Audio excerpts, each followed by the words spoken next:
sejauh kita meningkatkan kemampuan diri. Sabarkan dan damai, berbakti untuk kehidupan ini. Jayalah ideologi Indonesia, berkarya dalam wadah budi dan mengabdi untuk sesama.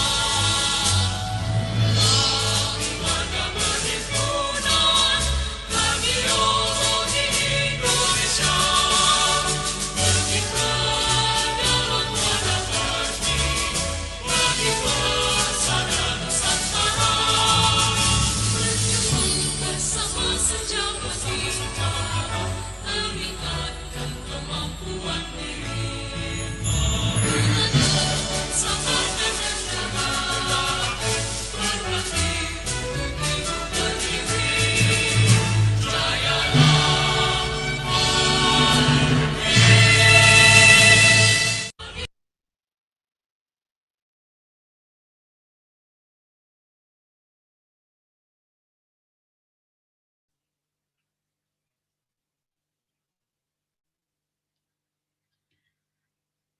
Assalamualaikum warahmatullahi wabarakatuh. Selamat sore, teman sejawat semuanya. Terima kasih atas segala antusiasme karena kita bisa bertemu di acara webinar sore hari ini yang diadakan oleh Perki. Saya ucapkan terima kasih banyak kepada para peserta yang sudah antusias mengikuti acara webinar ini. Terima kasih pula saya ucapkan kepada PT LAPI atas supportnya sehingga acara ini dapat terlaksana, dan juga tidak lupa kepada Perki Surabaya karena telah memberikan kesempatan kepada kita untuk bisa mengadakan webinar ini. Baiklah, sebagai pendahuluan saya jelaskan terlebih dahulu bahwa webinar ini adalah merupakan webinar series di mana Perki Surabaya akan secara rutin mengadakan webinar-webinar mini. Karena apa? Karena sebentar lagi akan ada event besar. Event besar ini mungkin teman sejawat sekalian sudah mengerti bahwa kardiologi, tepatnya di Surabaya, selalu rutin mengadakan acara kardiologi. Yang pertama adalah PKB Kardiologi setiap tahunnya. Kemudian yang kedua adalah Surabaya Kardiologi Update setiap tahunnya. Namun kedua acara ini akan dilaksanakan pada waktu yang berbeda. Namun pada tahun ini secara virtual kedua event besar ini akan dilaksanakan menjadi satu dan disebut sebagai kolaborasi pada tanggal 18 sampai 20 Desember 2020. Dan ini jangan sampai dilewatkan karena banyak speaker yang ternama dari luar negeri maupun dalam negeri yang cukup mumpuni dan sangat mumpuni akan bidang kardiologi. Dan juga teman sejawat sekalian yang memang tertarik dengan heart failure atau gagal jantung pada tema hari ini, tidak lupa ada workshop menarik tentang gagal jantung yang sangat sayang untuk dilewatkan. Kabar baiknya berikutnya adalah bahwa semua peserta yang telah teregistrasi dan mengikuti acara ini, baik Zoom maupun via YouTube, semuanya akan mendapatkan sertifikat dan mendapatkan voucher 100.000 untuk pendaftaran acara SCU CME pada tanggal 18 sampai 20 Desember 2020. Baiklah, sebagai pendahuluan, acara ini berlatar belakang bahwa banyak orang meremehkan tentang gagal jantung. Bahkan pada sebuah riset dinyatakan bahwa orang hanya takut terkena gagal jantung hanya sekitar 4%. Ketika ditanya, orang-orang lebih takut terjadinya kanker payudara, kanker kolon, dan sebagainya. Dan ini sangat mencengangkan, karena data yang didapatkan bahwa lebih dari 26 juta penduduk di dunia meninggal akibat gagal jantung. Dan itu berarti dari 5 orang akan ada 1 orang yang akan menderita gagal jantung dalam hidupnya. Baik, para teman sejawat sekalian, begitu pentingnya terapi maupun diagnosis gagal jantung dan juga maintenance-nya, maka tidak kenal, maka kita tidak sayang. Bagaimana gagal jantung itu sendiri? Kita harus mengetahuinya dahulu lebih awal, yaitu patofisiologi. Untuk pembicara yang pertama, kami perkenalkan terlebih dahulu. Beliau adalah Dr. Fitria Turida, spesialis jantung pembuluh darah FIHA, dengan tempat tanggal lahir Pamekasan 9 Juni 1986, dan beliau beralamat di Pamekasan, Madura, dengan menempuh pendidikan Fakultas Kedokteran Universitas Brawijaya, Malang tahun 2004 hingga 2010. Dan juga melanjutkan spesialis jantung dan pembuluh darah di FKUB tahun 2014 sampai 2018. Saat ini beliau bekerja sebagai staf medis jantung dan pembuluh darah di RSUD Slamet Marto Dirjo, Pamekasan, dari 2018 sampai sekarang, dan juga Rumah Sakit Larasati 2018 sampai sekarang. Sudah kita tidak sabar lagi untuk mengetahui patofisiologi tentang gagal jantung. Baik, Dr. Fitri, tempat dan waktu kami persilahkan.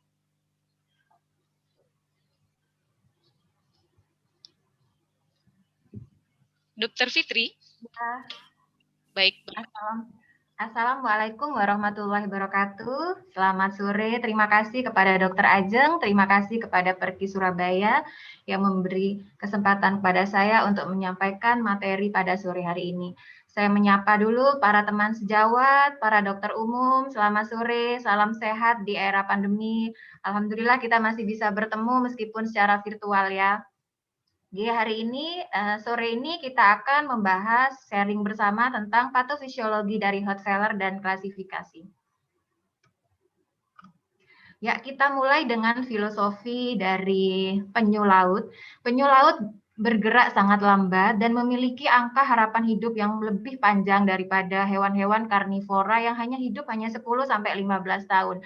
Itulah konsep bahwa metabolisme dan angka harapan hidup itu sangat terkait erat, sehingga pada pasien gagal jantung kita turunkan denyut jantungnya, harapannya angka survival rate-nya lebih panjang. Menarik ya. Nah, kita bahas nanti lebih detail.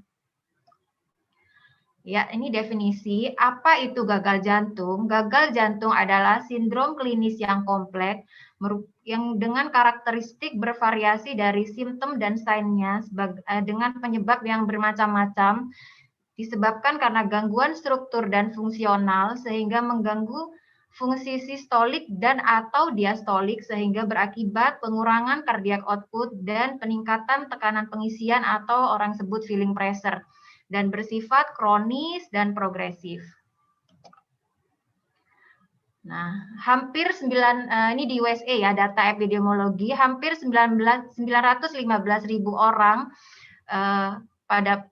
di Amerika itu terdiagnosa pasien gagal jantung, dan 5,7 juta Amerika dewasa. Dan heart failure ini, gagal jantung ini berkontribusi terhadap mortality. Pada primary cause dikatakan 2-5% dari sebab semua kematian, dan faktor kontribusi adalah 12% dari semua kematian. Dan untuk cost asuransinya juga sangat besar ya, 30,7 sampai 120 juta dolar billion setiap tahun. Nah, jadi bukan hanya COVID aja sekarang yang booming pandemi ya. Jadi heart failure itu sejak dulu global pandemi, lebih dari 26 juta orang penderita heart failure dan terus meningkat. Data di Indonesia sendiri dikatakan lebih dari 500.000 kasus di Indonesia. Ini adalah angka survival rate daripada heart failure. Ini pada pasien women dan men diikuti di follow up sampai 60 bulan, dikatakan bahwa survival rate heart failure itu lebih worse, lebih berat daripada cancer. Itu hanya 0,2, jadi 20% untuk survival rate-nya pada 5 tahun terdiagnosa pasien dengan gagal jantung. Nah, ini adalah fakta pada pasien gagal jantung. Dikatakan 17-45% pasien meninggal di bawah 1 tahun terdiagnosa heart failure atau 1 tahun setelah admisi. Ini yang grafik hijau.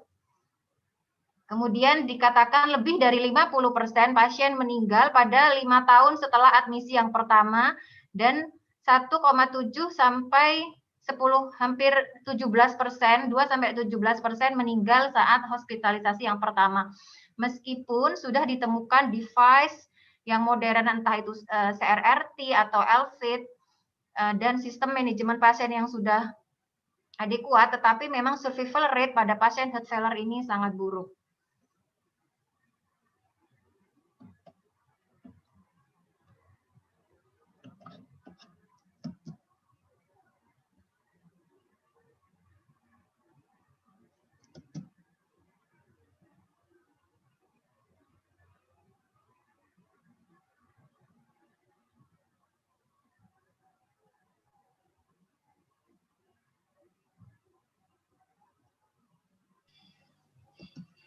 Ya, untuk penanganan komprehensif dari gagal jantung, kita harus tahu, kita harus belajar basic. Ini adalah basic patofisiologi pada gagal jantung.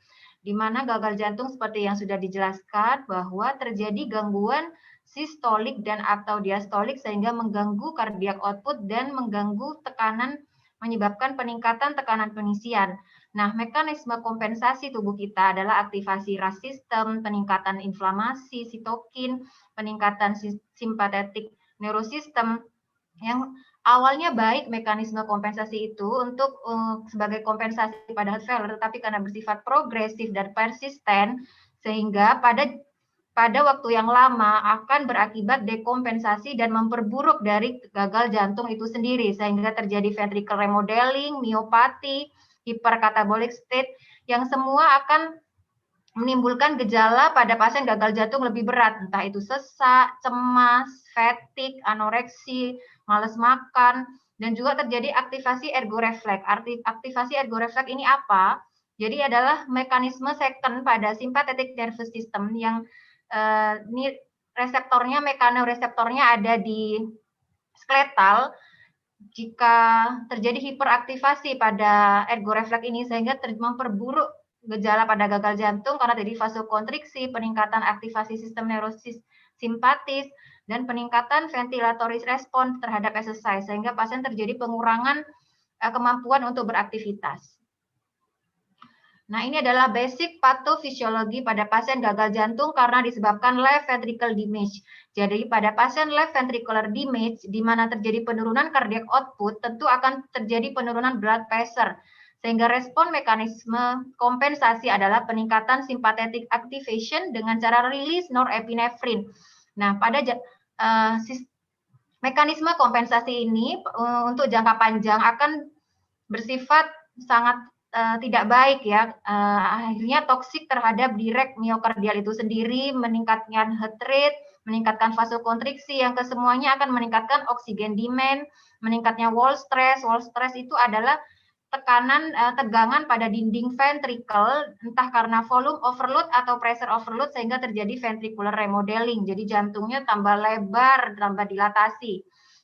Selain itu juga pada left ventricle failure di mana terjadi penurunan cardiac output, tentu perfusi terhadap ginjal juga akan turun sehingga terjadi aktivasi RAS system di mana RAS system akan terjadi reabsorpsi air dan natrium, meningkatkan volume overload, lebih memperberat gejala dari gagal jantung dan terjadi interstitial fibrosis yang akan memperburuk ventricular remodeling. Nah, ini kita review sebentar tentang RAS system. Jadi, RAS system itu adalah sistem mekanisme sebenarnya mekanisme kompensasi karena cardiac output yang turun. Jadi angiotensinogen yang dihasilkan oleh liver diubah menjadi angiotensin 1, diubah oleh renin yang dihasilkan oleh sel ginjal.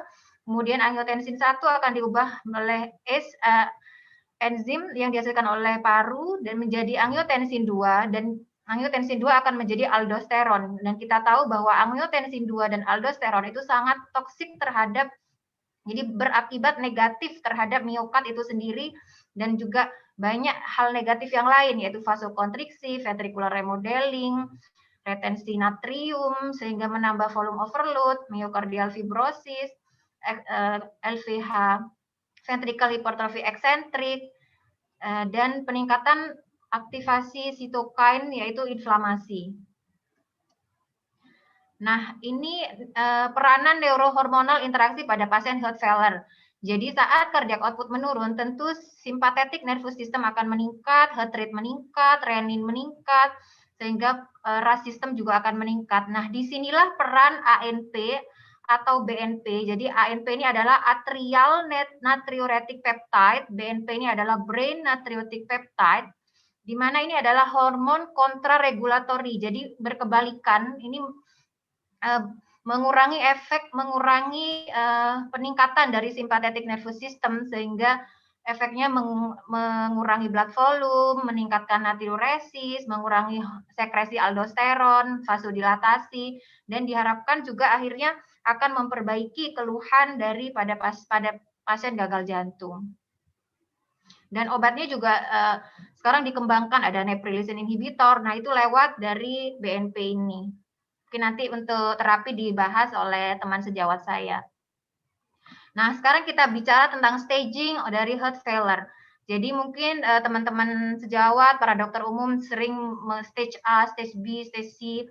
Jadi berdasarkan AHA classification dibedakan stage A ini adalah 97% angka survival rate-nya dalam 5 tahun. Jadi pada pasien yang punya risk factor seperti punya darah tinggi, diabetes, atau kemoterapi, merokok, nah itu sudah termasuk stage A karena dia akan jatuh lambat laun secara kronis menjadi gagal jantung. Kemudian stage B ini sudah ada structural heart disease, tapi belum ada simptom, jadi simptomnya negatif. Nah, itu stage B. Kemudian stage C adalah sudah ada perubahan structural heart disease, tetapi ada simptom dari heart failure. Ini adalah stage C. Stage C itu adalah 75% angka survival rate-nya dalam 5 tahun. Kalau stage D adalah end stage refractory heart failure. Jadi pasien survival rate-nya sangat rendah, hanya kurang lebih 20%, dan pasien akan sering masuk, sering hospitalisasi, dan angka kematiannya cukup tinggi. Nah, ini adalah NIHA classification. Gampangnya kita pegang aja NIHA kelas 2. Jika terjadi simptom dengan aktivitas sehari-hari, jadi jika terjadi gejala dengan aktivitas ordinary physical activity, maka dia termasuk NIHA 2. Nah, apabila terjadi simptom kalau terjadi gejala dengan aktivitas yang lebih rendah dari aktivitas sehari-hari itu NIHA 3. Sedangkan NIHA 4 adalah adanya gejala dari heart failure saat resting, saat tiduran, saat duduk udah sesak, udah ada gejala, udah ada. Nah, itu udah NIHA kelas 4. Nah, sekarang kita bicara tentang risk factor. Masih semangat ya. Nah, ini tradisional risk factor. Jadi pada pasien yang memiliki faktor resiko koroner, darah tinggi, merokok, obesitas, diabetes mellitus. Nah, ini harus siap-siap untuk kelak akan menderita gagal jantung, sehingga memang modifikasi risk factor. Nah, ini ditemukan new risk factor yaitu kardiomiopati, kemudian OSA. Jadi kalau tidur ngorok, ada metabolic syndrome, jadi lingkar perutnya lebih dari 94 ya, jadi memang gemuk, visceral fat-nya banyak, kemudian pemakaian alkohol, kokain, amfetamin, pemakaian kemoterapi, dan terjadi aritmia. What to do next? Nah, kalau kita ketemu pasien dengan faktor resiko yang disebutkan tadi, bagaimana? Kita harus identifikasi, kita harus assess simptom dan side dari heart failure, kemudian kita modifikasi risk factor itu sehingga bisa mencegah progresivitas menjadi pasien gagal jantung kelak. Nah, sekarang kita bicara tentang diagnosis. Bagaimana sih mendiagnosis itu? Jadi banyak orang mendiagnosis, para dokter umum mendiagnosis gagal jantung cuma lihat foto ronsen, oh jantungnya besar, gagal jantung. Nah, salah ya. Jadi kita bisa banyak melalui kriteria. Ini adalah salah satunya dari Framingham Heart Failure Diagnostic Criteria. Jadi kita temukan paling sedikitnya 2 mayor atau 1 mayor, 2 minor. Jadi mayor ini adalah PND. Nah, PND itu apa, Dok? PND itu jadi tengah malam bangun tiba-tiba sesak. Nah, itu adalah PND. Kemudian ada Rales, ada Ronki, dari foto ada kardiomegali, ada alo, dan suara galup. Galup itu seperti kuda berlari. Kemudian dari pemeriksaan fisik kita temukan hepatojugular reflux, ada berat badan yang turun dan lebih dari 4,5 kilo dalam waktu 5 hari, dikasih obat. Nah, itu adalah mayor kriteria. Kalau udah ketemu 2 mayor, kita bisa lebih mengarah ke arah gagal jantung. Kemudian minor kriteria ada kaki bengkak, batuk saat malam, sesak saat aktivitas, hepatomegali, efisi pleura, ada penurunan fungsi kapasitas vital saat aktivitas, dan adanya denyut jantung yang cepat, heart rate-nya lebih dari 120 kali per menit. Ini another kriteria, jadi ada simptom dan site, jadi hampir sama, ada dyspnea, ada ortopnu. Ortopnu itu kita taunya pasien tidur berapa bantal. Jadi pada pasien ortopnu bantalnya tinggi. Kemudian fatigue, ada PND, paroxysmal nocturnal dyspnea, ada edema, ada pengurangan toleransi exercise, batuk terutama malam, wheezing. Nah, ini kita susah membedakan ini wheezingnya sesek karena jantung atau paru. Nah, gampangnya sih tidurkan aja. Kalau pasien asma, mau dia tidur, mau ini tuh tetap sesak. Tapi kalau pada pasien gagal jantung disuruh tidur lebih sesak, itu cirinya salah satunya. Kemudian sign-nya kita temukan galop, ketemu apexnya melebar, ada rails, ada kaki bengkak, takikardi, dan lain-lain. Nah ini ya, jadi evaluasi dan diagnosis dari heart failure. Jadi kalau kita ketemu sign dan simptomnya, sesak, fatigue, kaki bengkak, atau ronki, maka kita lakukan seperti biasa, kita adalah klinisi, jangan langsung main echo, jangan langsung, jadi tetap kita history, cari faktor resikonya, cek pemeriksaan fisik, cari rail, cari kaki bengkak, cari JVP, cari hepatojugular reflux, kemudian kita bisa lab untuk mencari faktor risiko yang lain, kita bisa testing BNP. BNP ini adalah prediktor dini, karena kalau terjadi gagal jantung, terjadi peningkatan wall stress sehingga BNP-nya meningkat. Kita bisa foto ronsen, kita bisa EKG, kita bisa apply Framingham kriteria. Jika terpenuhi 2 mayor atau 1 mayor 2 minor, nah kita bisa suspek nih heart failure. Nah, kita bisa kirim ke kardiologis untuk dilakukan echocardiografi. Nah, ini algoritma diagnosa secara ESC. Jadi pada pasien dengan suspek heart failure, kita curiga pada pasien sesak kalau aktivitas dan lain-lain, tetap sama dengan yang tadi. Ini guideline ESC ya. Jadi kita clinical history, kita anamnesa, kita pemeriksaan fisik, kita pemeriksaan ECG. Kemudian kalau ada lebih sama dengan 1, kita bisa cek BNP ya, atau NT-proBNP. Kalau meningkat, kita bisa kirim untuk echocardiografi. Kenapa echocardiografi? Karena kita harus membedakan ini gagal jantungnya tipe sistolik, apa tipe diastolik. Kemudian ejeksi fraksinya itu bagaimana? Apakah termasuk failure gagal jantung yang reduce, ejeksi fraksi atau gagal atau yang mid range? Nanti akan dibahas lebih dalam di slide selanjutnya. Nah, ini adalah sekilas aja. Jadi pada pasien dengan suspected failure, kita lakukan pemeriksaan lab namanya BNP atau NT-proBNP. Jadi kalau kondisi akut itu lebih besar, jadi patokannya lebih dari 300, sedangkan pada kronik lebih dari 125. Ini secara guideline, jadi apabila kita ketemu pasien dengan suspected failure, maka kita lakukan history, jadi 1A ya, ECG, foto ronsen, echo itu 1A semua. Untuk BNP juga masih 1A. Nah, ini klasifikasi. Kenapa kita perlu kirim untuk dilakukan echocardiografi? Karena kita harus bedakan ini pasien dengan ejeksi fraksinya itu bagaimana? Apa masuk yang preserve, apa masuk mid range, atau yang reduce ejeksi fraksi? Yang reduce ejeksi fraksi itu ada simptom dan sign dengan ejeksi fraksi pada ventricle kiri itu kurang dari 40%.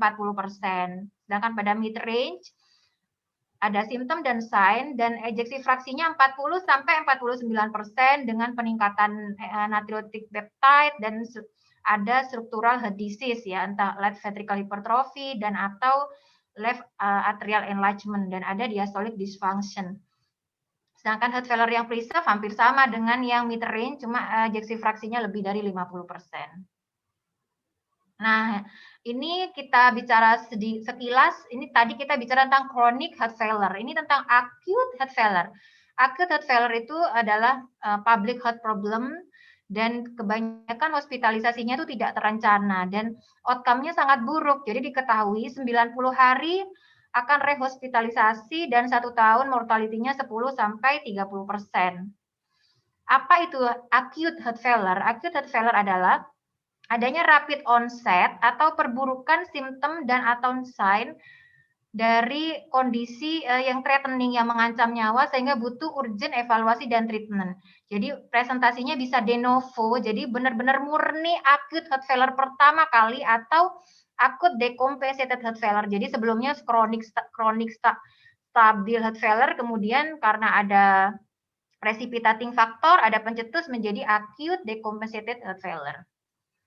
Nah, ini patomekanisme dari acute heart failure. Jadi ada yang sebelumnya normal jantungnya atau yang emang sudah chronic heart failure, kemudian ada presipitat, entah itu hipertensi emergensi, entah itu acute coronary syndrome atau serangan jantung, entah itu aritmia, atrial fibrillation dengan rapid ventricular response, ada infeksi, ada nggak minum obat nih, udah jenuh, kepatuhannya nggak baik, nah itu akan mencetuskan acute heart failure melalui mekanisme miokardial, renal, vaskular, dan neurohormonal yang sudah saya jelaskan di awal.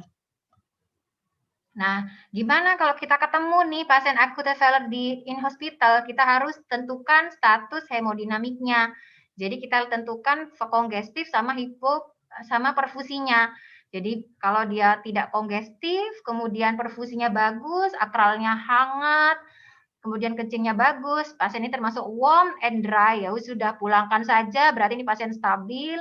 Apabila kita ketemu kongestif, misalnya ada Rales, ada ortopnu, ada PND, ada edema kaki, JVP meningkat, ada hepatomegali yang teraba, ada asites, nah berarti ada kongestif, tapi perfusinya masih bagus, akralnya masih hangat, kencingnya keluar, nah itu warm dan wet, kita bisa rawat inap. Kemudian yang berikutnya adalah cold and dry, yaitu hipoperfusi dengan akral yang dingin, oligurie, pusing, narrow pulse pressure, tapi tidak ada kongestif. Kita cari kongestifnya nggak ada, itu termasuk cold and dry. Biasanya karena hipovolemik, kita kasih cairan aja, evaluasi, kalau baik bisa pulang.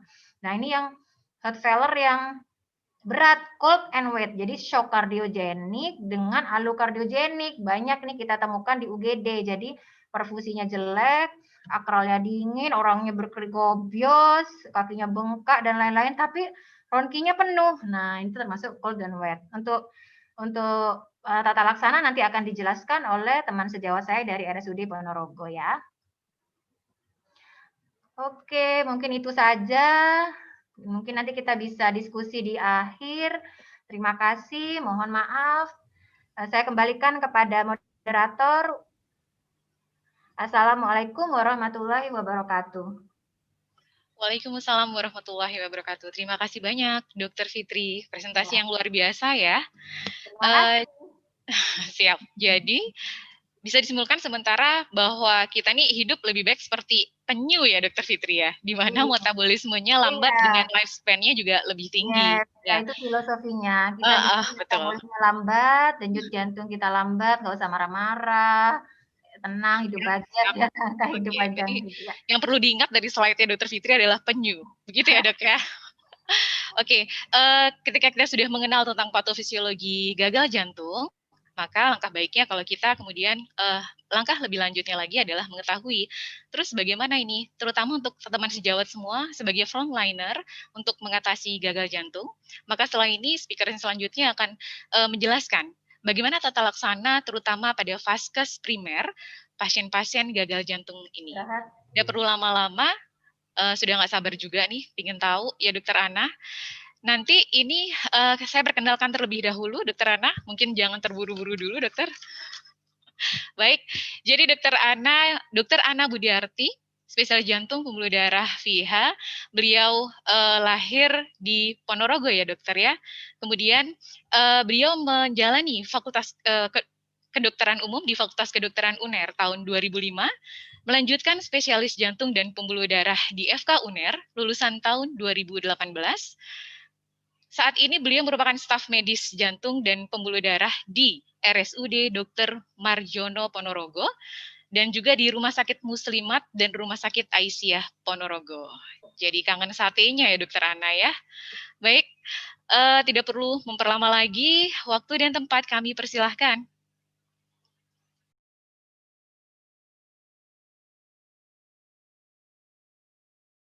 Terima kasih, Dr. Ajeng. Assalamualaikum warahmatullahi wabarakatuh. Iya, sedikit koreksi. Saya bekerja di Rumah Sakit Dr. Harjono Ponorogo, Dokter. Ya, apa suara saya bisa terdengar jelas?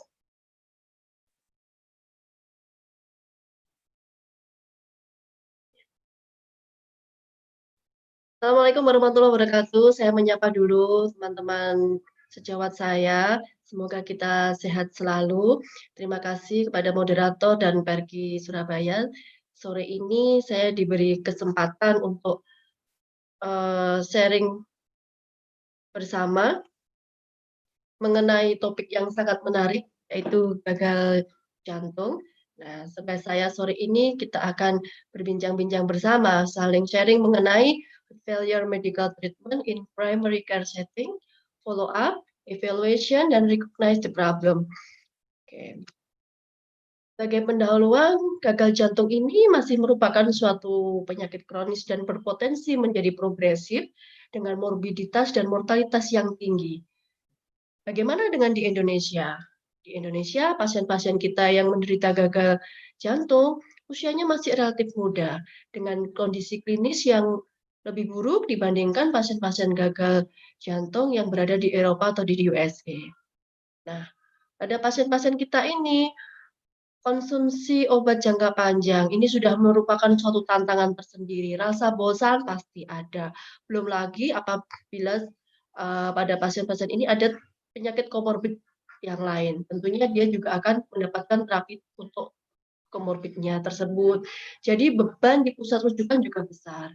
Nah, ini menjadi PR kita bersama. Keberhasilan memanajemen pasien tidak hanya ada pada kami spesialistik di rumah sakit, tetapi memerlukan kerjasama antara kami dengan teman-teman dokter umum di vaskes primer, sehingga pasien-pasien yang stabil akan kita kembalikan ke vaskes primer. Seperti tadi sudah disampaikan oleh rekan saya, Dr. Fitri, bahwa pada pasien-pasien dengan gagal jantung ini, angka readmisi bisa jadi besar. Itu semua bisa kita cegah pada pasien dengan edukasi yang baik. Kita edukasi bahwa mereka harus taat untuk pengobatan, untuk dietnya, serta apa sih sebenarnya yang menyebabkan pasien-pasien ini seringkali untuk menjalani rawat inap.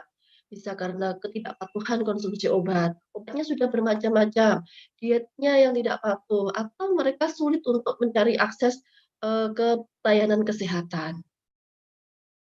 Secara epidemiologi, saya bahas sekilas bahwa saat ini semakin meningkat dari 20 per 1000 orang, saat ini sudah lebih dari 80 per 1000 orang, di antaranya ada juga yang usia di atas 85 tahun. Dan 1 dari 6 orang yang datang ke vaskes primer dengan keluhan sesak nafas saat aktivitas, setelah kita gali dari anamnesa, dari pemeriksaan fisik, ternyata pada pasien-pasien ini mengalami gagal jantung.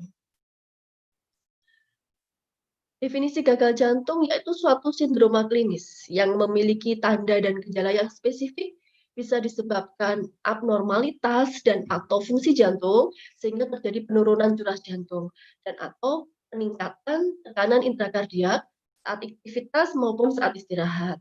Nah, ini sesuai dengan ESC Guidelines tahun 2016.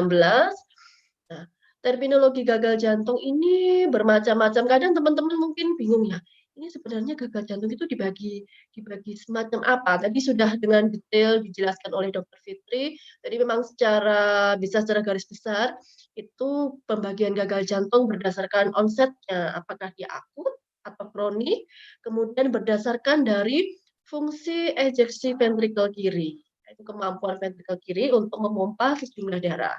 Kemudian berdasarkan juga klinis. Nah, adapun faktor risiko dari gagal jantung ini antara lain ada hipertensi, diabetes mellitus, dislipidemi, sindroma metabolik, dan penyakit aterosklerotik baik yang di jantung, di otak maupun pembuluh darah perifer. Adapun etiologinya paling besar tetap merupakan karena penyakit jantung koroner. Etiologi berikutnya bisa karena adanya kerusakan akibat gangguan imun dan inflamasi, ada suatu proses infiltrasi, gangguan metabolik, ada suatu kelainan genetik, arrhythmogenic right ventricle cardiomyopathy, ada kerusakan dari katup dan struktur jantung serta struktur miokardnya. Karena perikarditis, ada suatu kondisi high output misalnya pada anemia, sepsis, tirotoksikosis atau fistula AV. Misalkan pada pasien-pasien gagal ginjal yang menjalani cuci darah, sedangkan dia dipasang AV shunt, pada pasien gagal ginjal dan ada kondisi aritmia. Untuk teman-teman, apa sih gejalanya dari gagal jantung ini? Kita sebagai klinisi, pertama saya ingat selalu pesan guru saya, almarhumah Dr. Diah, kita harus menerapi pasien kita sesuai dengan kondisi pasien. Kita harus pintar-pintar untuk anamnesa dan pemeriksaan fisik. Nah, gejala-gejala yang spesifik untuk gagal jantung antara lain pasien seringkali datang dengan keluhan sesak nafas. kemudian ortopni, paroxysmal nocturnal dyspnea, malam hari sering, "Saya nggak bisa tidur dokter," atau tidur sering terbangun malam hari karena batuk-batuk, karena sesak, mudah capek, kemudian bengkak di kedua tungkai. Dari pemeriksaan fisik kita dapatkan peningkatan JSPP, refleks hepatosekuler. Pada pemeriksaan fisik juga kita dapatkan suara galau atau suara seperti suara derap kuda. Nah, kalau kita dapatkan seperti itu, artinya pada pasien kita ini, mungkin sekali jatuh pada kondisi gagal jantung. Dan dari pemeriksaan fisik, apex ventricle kirinya bergeser ke lateral, menandakan ada suatu kardiomegali. Mungkin juga kita bisa mendapatkan suara murmur. Nah, adapun tanda-tanda yang kurang spesifik, sering batuk tapi hanya di malam hari, ada wheezing, nafsu makan yang berkurang, perut rasanya begah, makan sedikit sudah gampang penuh. Ini seringkali yang sering disarankan, "Oh, enggak apa-apa, ini hanya karena gangguan di lambung saja." Nah, kita harus lebih lebih aware lagi, apa penyebabnya gangguan di pencernaan ini. Kemudian pasien datang dengan keluhan berdebar. Mungkin kalau kita lakukan pemeriksaan ECG 12 lead, saya rasa di puskesmas sudah banyak, apalagi puskesmas rawat inap ada, untuk pemeriksaan ECG. Nah, tinggal, eee dokternya yang harus, sering kali dan akrab untuk belajar membaca ECG-nya. Nah, dan jangan lupa teman-teman, perawat, tenaga medis yang di puskesmas, diajari cara, melakukan pemeriksaan EKG. Kemudian kalau berdebar mungkin sekali pasien ini berada pada kondisi ternyata dia mengalami aritmia. Nah, ini yang bisa memicu gagal jantung atau heart failure, atau pasien datang dengan keluhan pingsan, pusing, atau bingung, mungkin dia sudah berada pada kondisi hipoksia yang lama. Takikardi, takipnu, pada pemeriksaan fisik kita dapatkan krepitasi paru, ada ronki, didapatkan hepatomegali, asites, edema perifer, akral yang dingin, menurut anamnesa juga berat badannya makin makin meningkat, dalam 1 minggu bisa lebih dari 2 kilo. Nah, itu kita harus hati-hati, ini betul-betul gemuk atau karena airnya yang banyak. Pada tahap lanjut, justru pada pasien-pasien ini terjadi penurunan berat badan karena dia nafsu makannya berkurang, jadi kakeksia, dan didapatkan oliguri. Mungkin ini sudah, kondisi renalnya juga terganggu.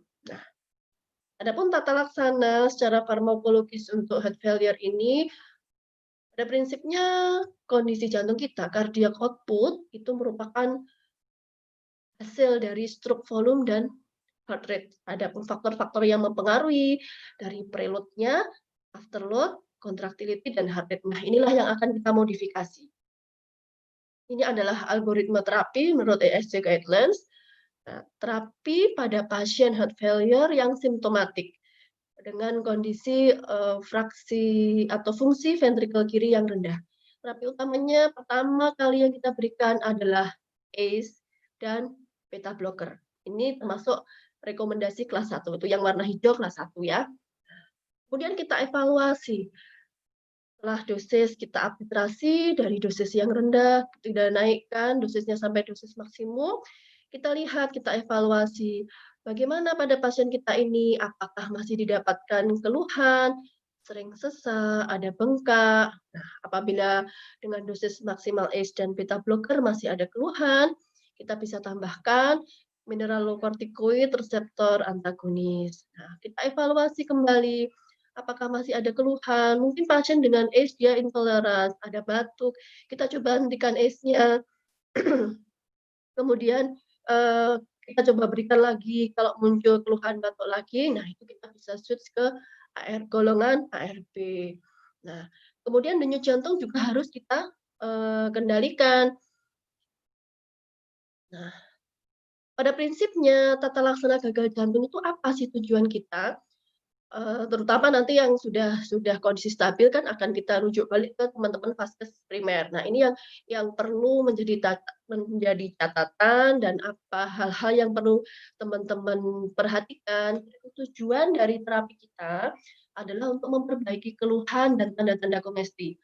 Bengkaknya berkurang, keluhannya sesak yang semula kita dapatkan ronki yang penuh di paru-paru akan berkurang sampai hilang. Ada kondisi akut, kadang kan pasien datang pertama kali mungkin ke puskesmas dulu yang dekat. Pasien datang dengan keluhan sesak, ronki penuh. Apa yang bisa kita berikan pertama? Setelah kita cek vital sign, tensi bagus, nah bisa kita berikan diuretik untuk mengurangi keluhan dan memperbaiki kolesterolnya. Loop diuretik pilihan kita, bisa kita berikan secara intravena. Targetnya adalah urinnya akan keluar sehingga sesaknya akan berkurang. Nah, keberhasilannya kita katakan ada respon apabila produksi urin lebih dari 100 cc per jam dalam 2 jam pertama. Nah, kemudian tensinya ternyata tinggi, 180 katakan. Nah, bisa kita tambahkan vasodilator untuk mengurangi preload dan afterload-nya. Sehingga beban jantung akan berkurang. Nah, tapi kita harus hati-hati dan selalu reevaluasi. Hindari pemberian vasodilator pada pasien dengan tekanan darah sistolik dan kurang dari 90 mm/Hg. Nah, pada pasien yang stabil menurut ESC maupun ACC guideline itu bisa segera kita berikan ACE atau ARB pada pasien yang intoleran dengan ACE, diberikan mineralocorticoid reseptor antagonis serta beta blocker. Nah, apa yang perlu menjadi catatan bagi teman-teman di pusat pelayanan primer? Kalau ada pasien datang ke vaskes primer, pelajari resume medis dari pasien ini. Apalagi kalau pasien ini sudah sering kali rawat inap, berkali-kali mungkin dia memiliki pemeriksaan yang sudah dilakukan sebelumnya udah banyak banget. Nah, ini perlu dipelajari. Diagnosisnya apa sih pasien ini? Pemeriksaan penunjang yang sudah pernah dia dijalani pasien ini apa? ECG-nya bagaimana? Torak fotonya bagaimana? Oh, sudah ada hasil pemeriksaan ekokardiografi mungkin dari rumah sakit rujukan sebelumnya. Itu bisa dipelajari. Kemudian saat ini pasien ini gimana kondisinya?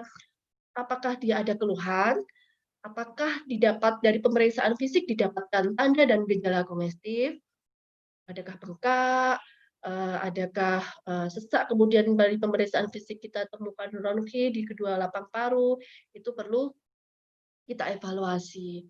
Nah, sekali lagi tujuan kita adalah mengembalikan kondisi pasien ini pada kondisi dekomkordis fungsional kelas 1. Tadi seperti Dokter Fitri sampaikan, kalau menurut NIHA, yang itu adalah pembagian gagal jantung berdasarkan klinis dari pasien.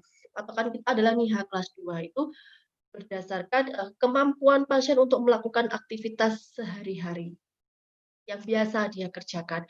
Apakah dengan aktivitas sehari-hari ini pasien ada keluhan? Memang kita harus banyak-banyak berlatih untuk menggali informasi dari pasien dengan bahasa yang mudah dipahami pasien. Tidak, itu perlu seni tersendiri. Saya yakin teman-teman sudah jago semuanya ya. Terapi lanjutan yang bisa diberikan di vaskes primer, diuretik ya, diuretik itu ini yang utamanya kita berikan terutama pada pasien yang datang dengan keluhan kongestif. Ya, pilihannya diuretik yang loop diuretik. Kenapa dipilih itu? Karena efek diuresisnya yang besar, onset kerjanya cepat. Bisa juga kita kombinasi pemberian diuretik ini yang loop diuretik dengan kita kombinasi dengan golongan tiazid, misalkan pada pasien-pasien yang kongestifnya agak bandel. Berapa dosis yang bisa kita berikan? Pada awal bisa kita berikan 20-40 mg satu kali sehari. Nah, kalau belum ada perbaikan, dosis bisa kita tingkatkan 120-240 mg per hari untuk diuretiknya.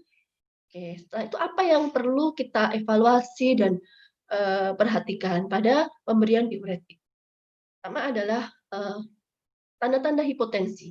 Kalau didapatkan tanda hipotensi, dosis diuretik bisa kita kurangi. Kemudian kita lihat apakah pada pasien ini juga mendapatkan obat-obat vasodilator yang lain. Adakah nitrat atau golongan CCB atau yang lain obatnya, ya itu perlu kita evaluasi.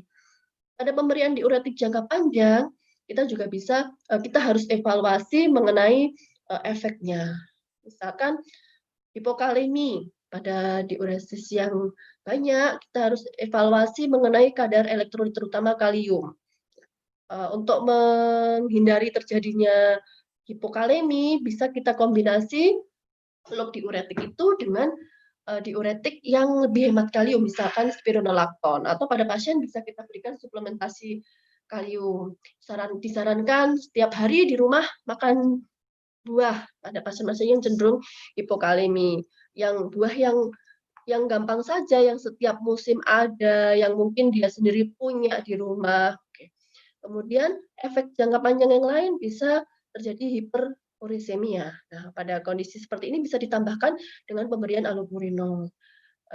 Efek yang lain, misalkan pada pemberian diuretik dosis besar, pada pasien bisa terjadi ototoksik, tapi ini sifatnya reversibel. Dengan diturunkan dosis atau dihentikan, efek ototoksiknya akan membaik.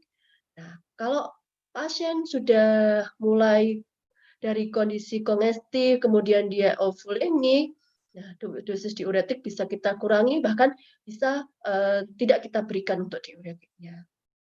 Yang kedua adalah beta blocker. Dari beberapa studi menunjukkan bahwa pemberian beta blocker ini menurunkan morbiditas dan mortalitas. Seperti penyu tadi, semakin dia denyut jantungnya tidak terlalu cepat, maka konsumsi oksigen yang dibutuhkan pasien ini tidak terlalu banyak.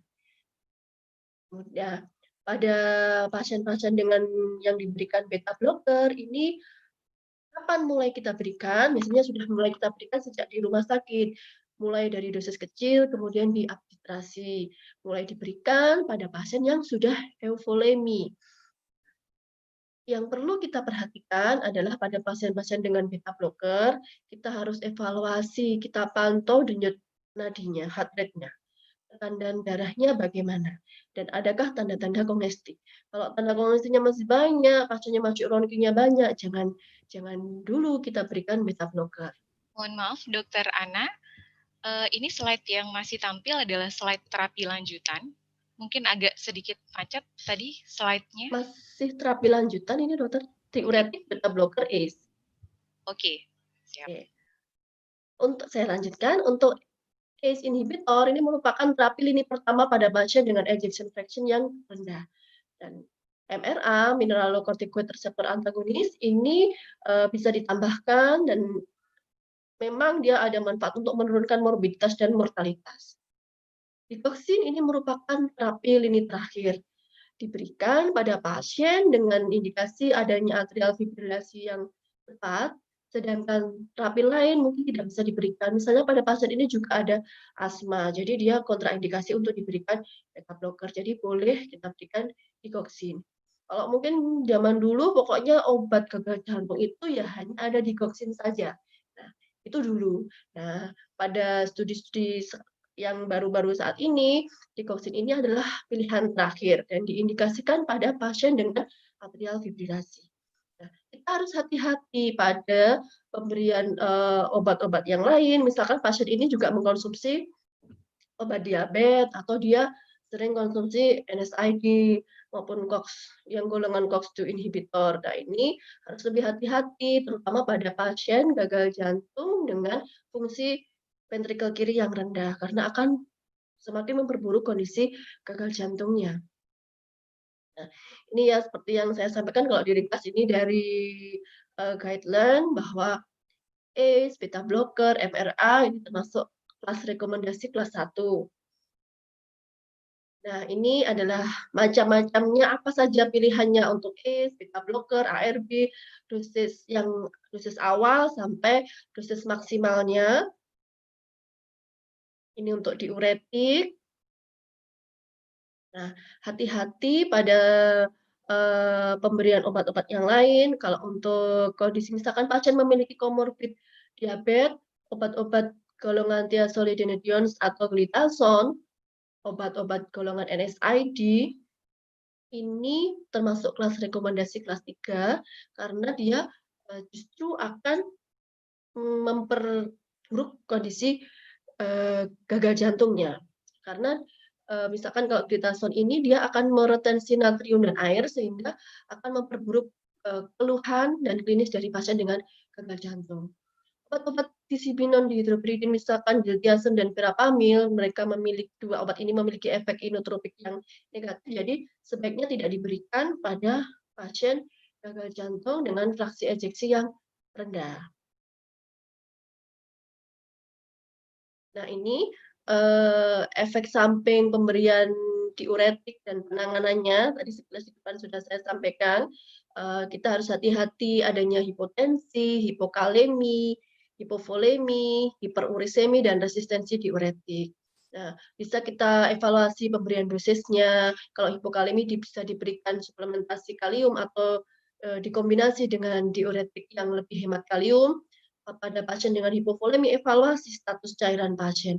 Kebutuhan cairan pasien ini sudah sesuai atau belum dengan berat badannya. Nah, pada resisten diuretik, dia sudah minum furosemi tetapi kok masih bengkak, masih sesak, perlu kita evaluasi kepatuhan minum obat dari pasien. Jumlah cairan yang dikonsumsi oleh pasien. Apakah dia nggak pakai diukur-ukur deh, pokoknya saya haus, saya minum dok, sesuka-suka saya. Itu kita perlu berulang kali memberikan edukasi pada pasien. Mungkin dari dosis atau frekuensi dari diuretik perlu kita tingkatkan. Perlu dikombinasi dengan golongan spironolakton atau thiazid. Apabila diperlukan, bisa kita berikan dengan diuretik intravena.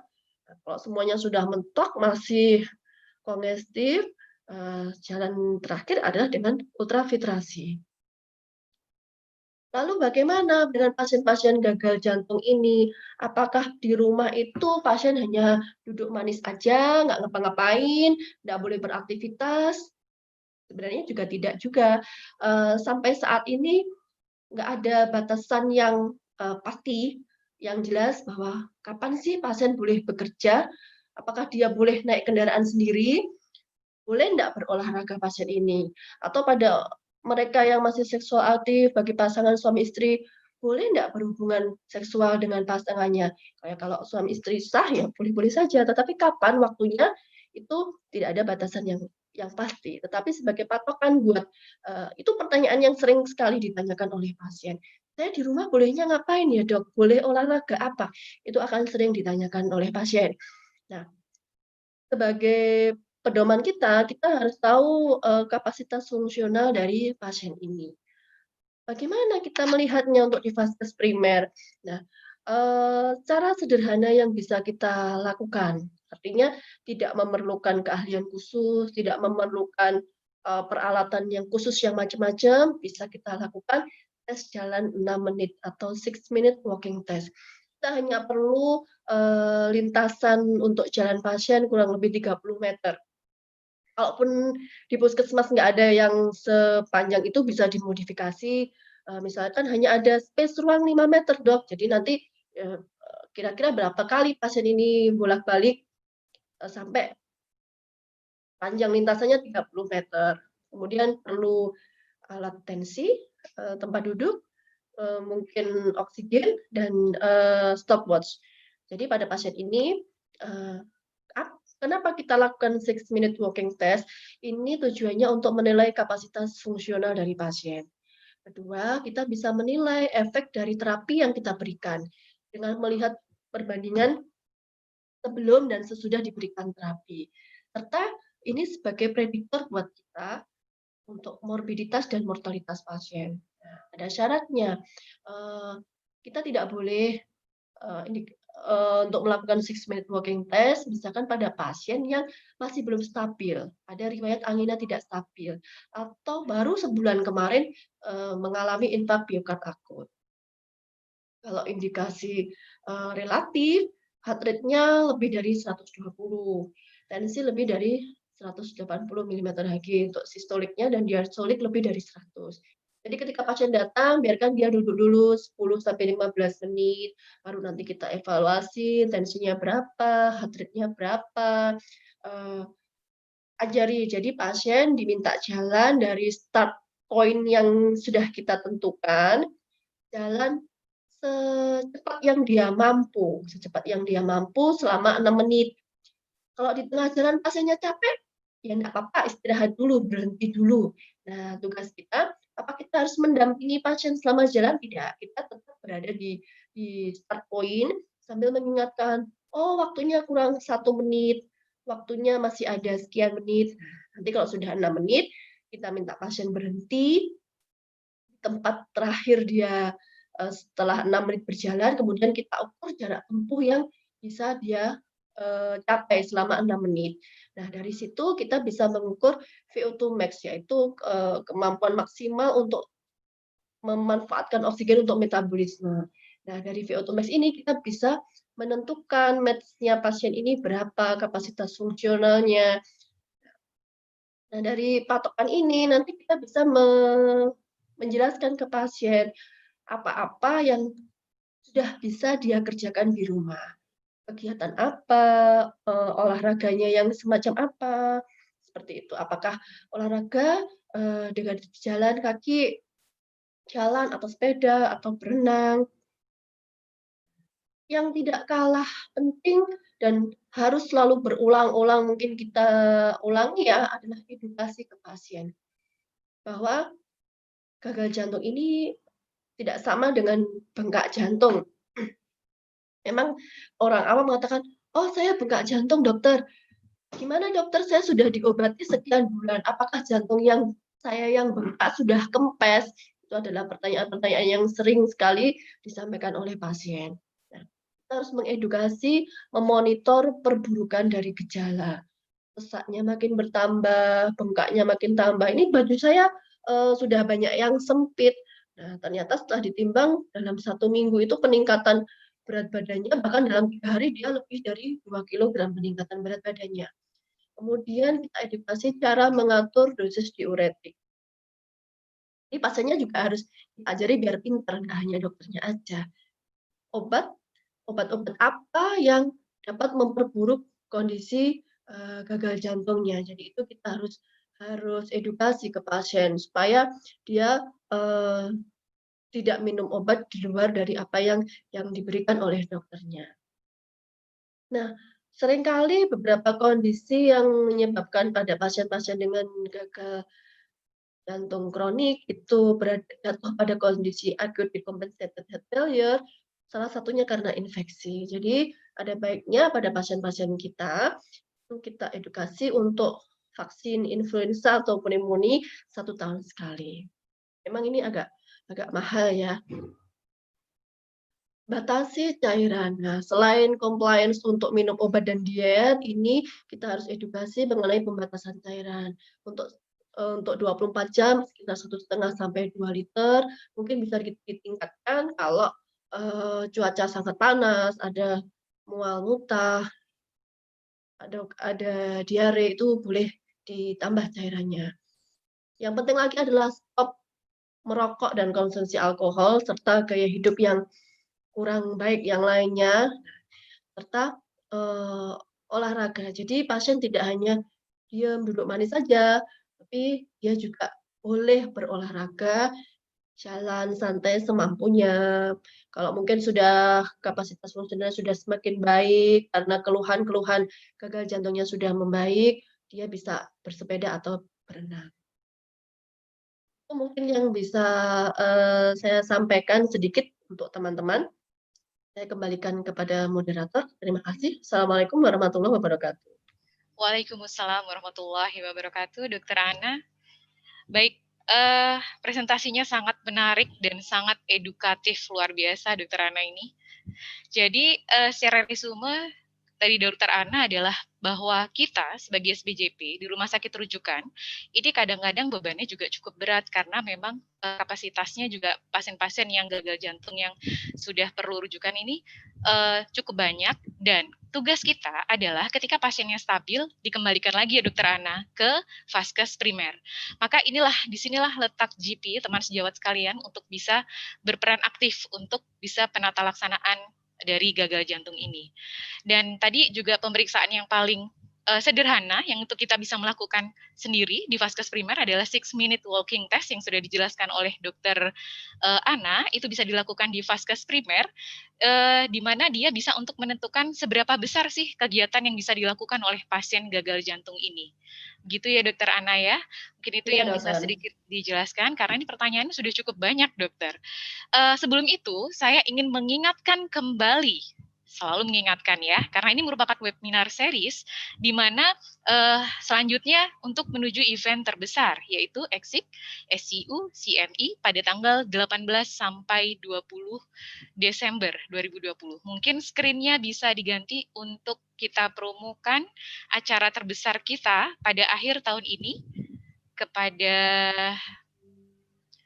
panitia.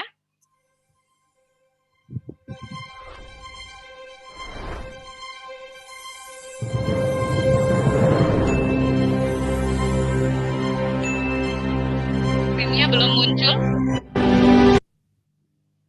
Siap, mungkin videonya belum muncul. Pada panitia bisa dimunculkan video event terbesar yang jangan sampai dilewatkan ya teman sejawat sekalian. Karena benar-benar merupakan ilmu yang terupdate. Baik, silakan di-share untuk video kolaborasi antara SCU dan PKB Kardiologi pada tahun ini digabung pada satu acara yang sama. Baik, di mana panitia?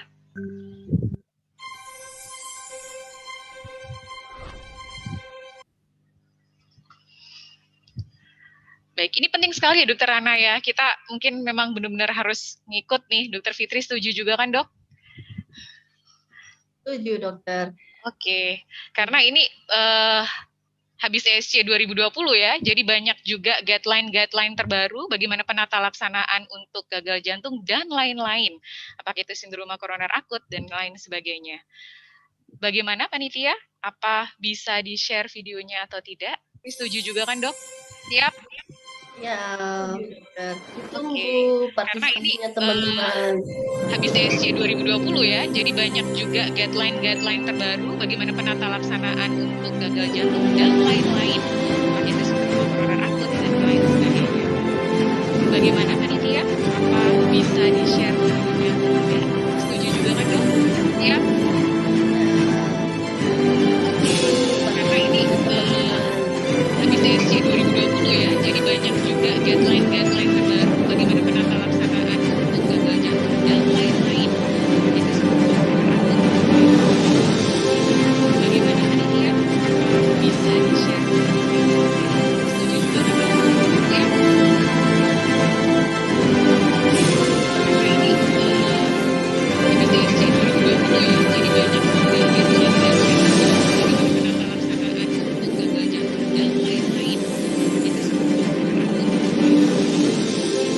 bagaimana panitia? Bisa di-share. Setuju juga kan dok? Siap? Karena ini habis ESC 2020 ya, jadi banyak juga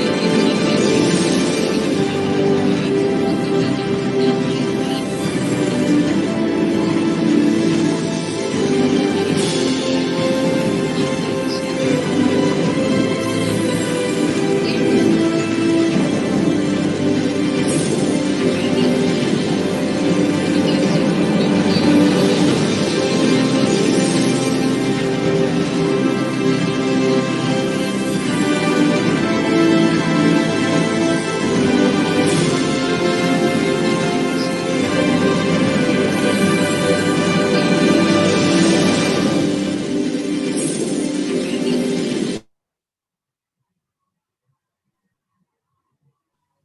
Baik, sudah dilihat tadi videonya, Mas. Begitu menarik ya bagi teman sejawat semuanya untuk bisa mengikuti dan jangan sampai dilewatkan. Sekali lagi, yang terregis pada acara webinar kali ini mendapatkan voucher 100.000 untuk pendaftaran acara tersebut. Baik melalui Zoom ataupun yang sudah join di YouTube. Kita masuk ke sesi berikutnya untuk Dr. Fitri dan Dr. Ana. Siap-siap nih, sudah banyak banget pertanyaan yang muncul. Oke, siapa dulu kira-kira yang akan menjawab? Ya, saya dulu mungkin dok. Oke, Dokter Fitri silakan. Dokter Fitri di sini ada yang khusus untuk Dokter Fitri tadi saya lihat ya. Anonimus tapi di sini. Untuk yang pertama kali bertanya, izin bertanya Dr. Fitri, apa perbedaan LV diastolic dysfunction dan LV systolic dysfunction? Ya, terima kasih. Mungkin saya coba jawab. Jadi, gagal jantung itu bukan hanya gagal pompa. Jadi gagal pompa itu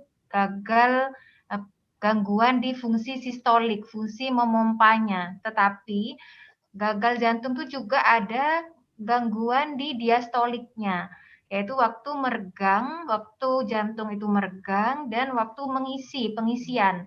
Nah, sehingga bedanya pada gagal jantung diastolik, misalkan pada pasien hipertensi di mana afterload-nya meningkat sehingga otot jantungnya concentric remodeling. Nah, itu ada gangguan meregang. Jadi sesuatu yang kaku itu kan susah meregang. Nah, itu terjadi gangguan diastolik. Sehingga terjadi pada pasien hipertensi disease itu terjadi gangguan fungsi diastolik, yaitu terjadi peningkatan tekanan akhir saat akhir diastolik. Nah, bila ada pencetus, misalkan ada hipertensi emergensi nih, tekanan di atrium kiri itu backward ke paru-paru, ke pembuluh darah paru sehingga terjadilah acute heart failure. Nah, itu bedanya. Kalau gagal jantung fungsi sistolik adalah gagal jantung mompa. Jadi gagal jantung di mana ejeksi fraksinya itu rendah, yaitu di bawah 35 sampai di bawah 40%. Sehingga memang pada pasien klinisnya, misalkan pada pasien dengan koroner yang di mana atau gangguan miopati di mana memang terjadi gangguan fungsi sistolik, itu klinisnya simptomnya itu lebih kelihatan, jadi gampang lelah, kemudian reduce exercise intolerance. Nah, itu bedanya. Baik, jadi sebetulnya kita golden standarnya tetap dengan ejection fraction ya Dr. Fitri, di mana kita harus melakukan pemeriksaan ekokardiografi untuk membedakan apakah dia diastolik atau sistolik. Gagal jantung diastolik itu pompanya, ejeksi fraksi ventrikel kirinya normal, Dok. Hanya terjadi gangguan peningkatan tekanan akhir saat diastolik.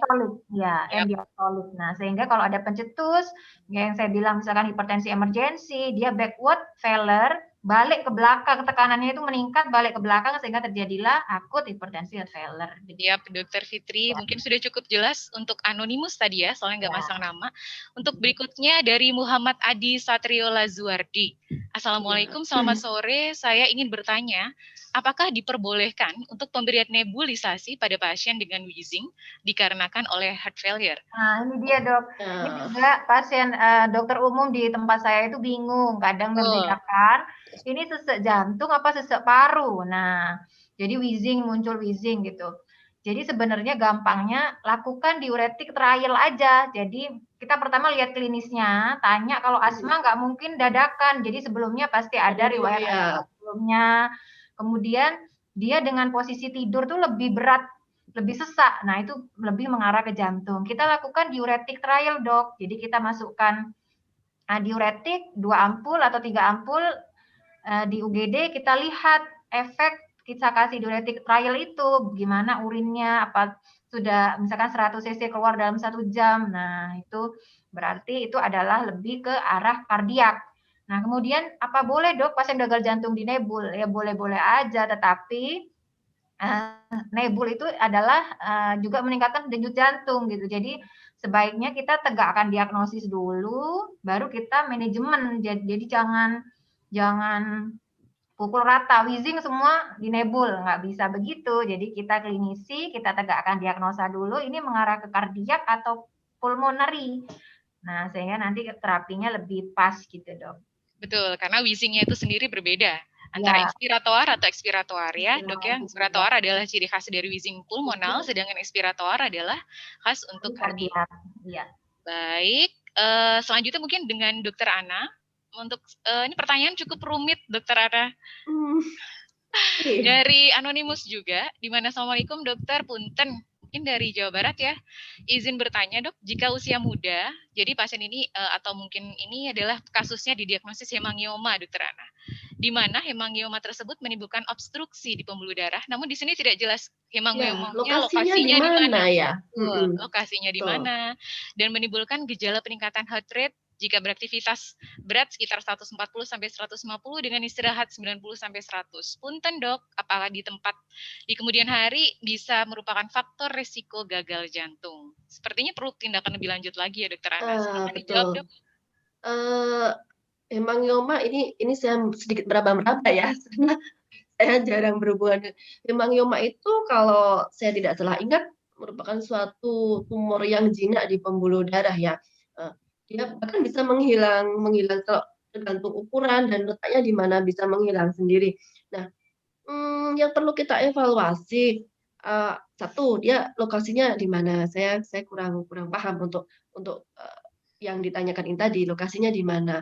Kemudian perlu tetap kita gali, apa sih penyebabnya heart rate ini? Apakah ada penyakit yang lain?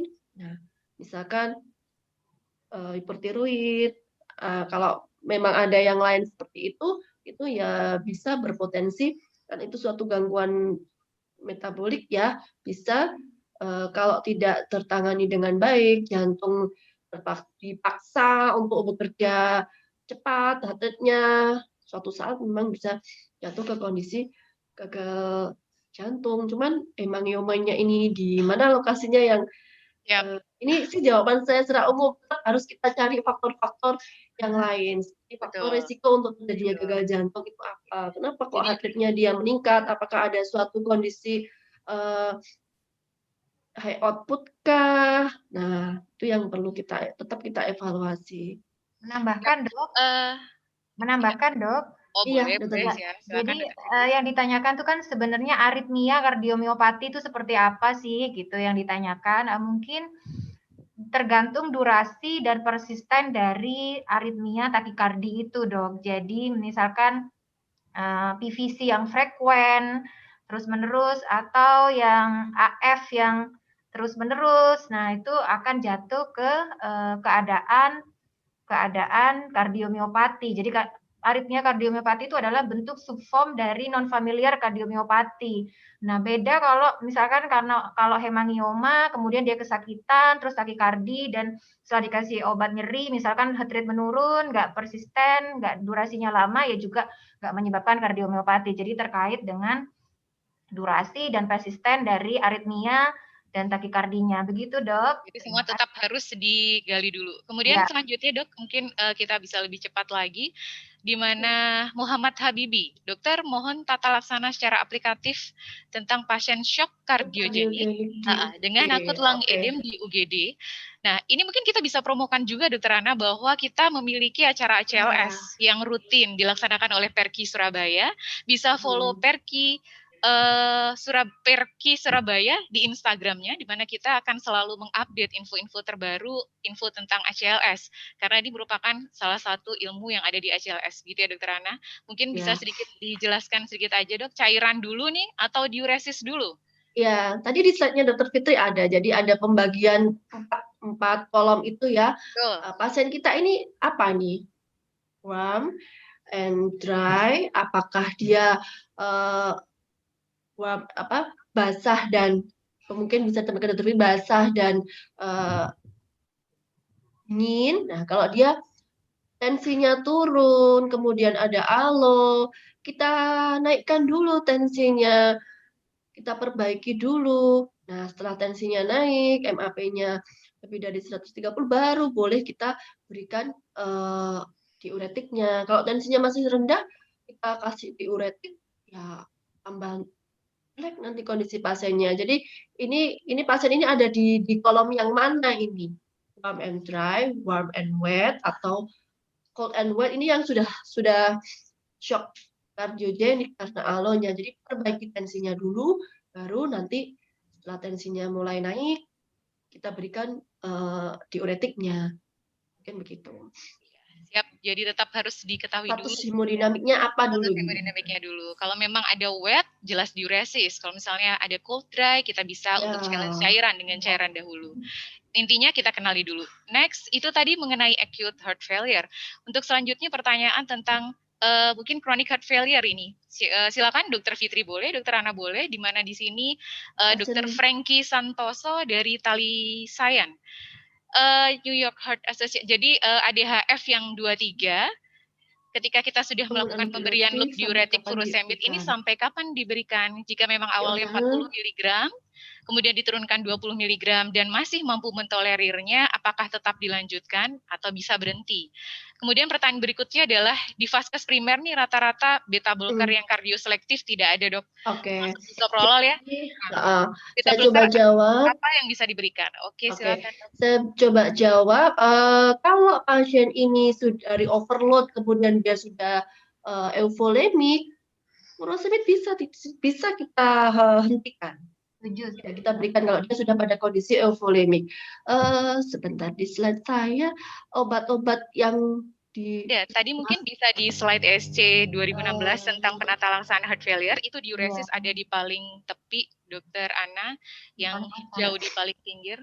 Iya, enggak, maksud saya kalau yang diuresis tadi, kalau dia sudah euvolemik, bisa down titrasi, kalau dia memang sudah bagus, nggak ada tanda-tanda komestik, boleh tidak diberikan. Saya mau cari ini dulu, kok kata ya. Ini adalah daftar obat-obat yang ada. Rata-rata kalau di vaskes tingkat 1 kan untuk obat-obat BPJS ya. Ini, nah kan ada program rujuk balik ya. Jadi sepaham saya bahwa pasien apabila obat itu tidak tersedia di puskesmas, bisa kita berikan resep untuk diambil ke apotek yang ditunjuk oleh BPJS. Hampir 99,999% pasien kita kan pasien dari BPJS ya. Ini adalah daftar-daftar obat. Kalau pasien itu obat ini tidak ada di puskesmas, bisa di apotek yang ditunjuk BPJS. Siap begitu ya, Dokter ya. Oke, mungkin sudah bisa dijelaskan lebih lanjut. Kemudian untuk pertanyaan berikutnya, Dok, Dokter Fitri mungkin bisa membantu menjawab. Dari anonimus juga, Dok. Pada pasien simptomatis dengan ejection fraction yang rendah, kira-kira kita evaluasi pemberian ACE inhibitor nih berapa lama, Dokter? Ya, jadi untuk ACE inhibitor itu kita up titrasi sampai dosis optimal. Jadi tiap orang itu beda-beda. Jadi kita lihat tensinya. Jadi misalkan Ramipril tuh kita bisa kasih sampai dosis 10 mili atau 20 mili kalau tensinya kuat. Jadi kita evaluasi 2 minggu sampai 1 bulan. Kalau klinis baik, tensi baik, ya udah di dosis itu. Tapi kalau misalkan dia masih ada simptom, jadi ACE inhibitor ini backbone-nya heart failure, jadi memang kita harus up titrasi sampai dosis optimal. Jadi kita bisa naikkan sampai 10, 15, 20. Kenapa? Karena ACE inhibitor itu bisa mengurangi preload dan afterload. Jadi dia vasodilator arteri dan vena. Jadi memang harus up titrasi sampai dosis optimal gitu ya, Dok. Jadi untuk masalah berapa lama kita nggak bisa pastikan karena setiap pasien pasti akan berbeda responnya untuk pemberian ACE inhibitor ya. Tetap kita lihat juga jangan ACE inhibitor aja. Jadi kalau misalkan tetap klinis ada, kita bisa tambahin dengan ACE dan beta blocker, yaitu backbone-nya heart failure, tapi pada chronic heart failure, pada kondisi akut beta blocker nggak boleh. Nah, saat kita kasih ACE dan beta blocker masih simptom nih di atas NIH 2, kita tambahin MRA. Begitu. Jadi kalau masih simptom nanti sesuai dengan yang tadi yang sudah ditampilkan sama Mbak Ana. Jadi memang untuk ACE inhibitor tuh harus up titrasi, naikkan dosis sampai dosis optimal. Jadi tidak terpaku dengan dosis awal inisial gitu ya, Dok. Betul, dan jangan takut dengan tekanan darahnya. Oke, lanjut.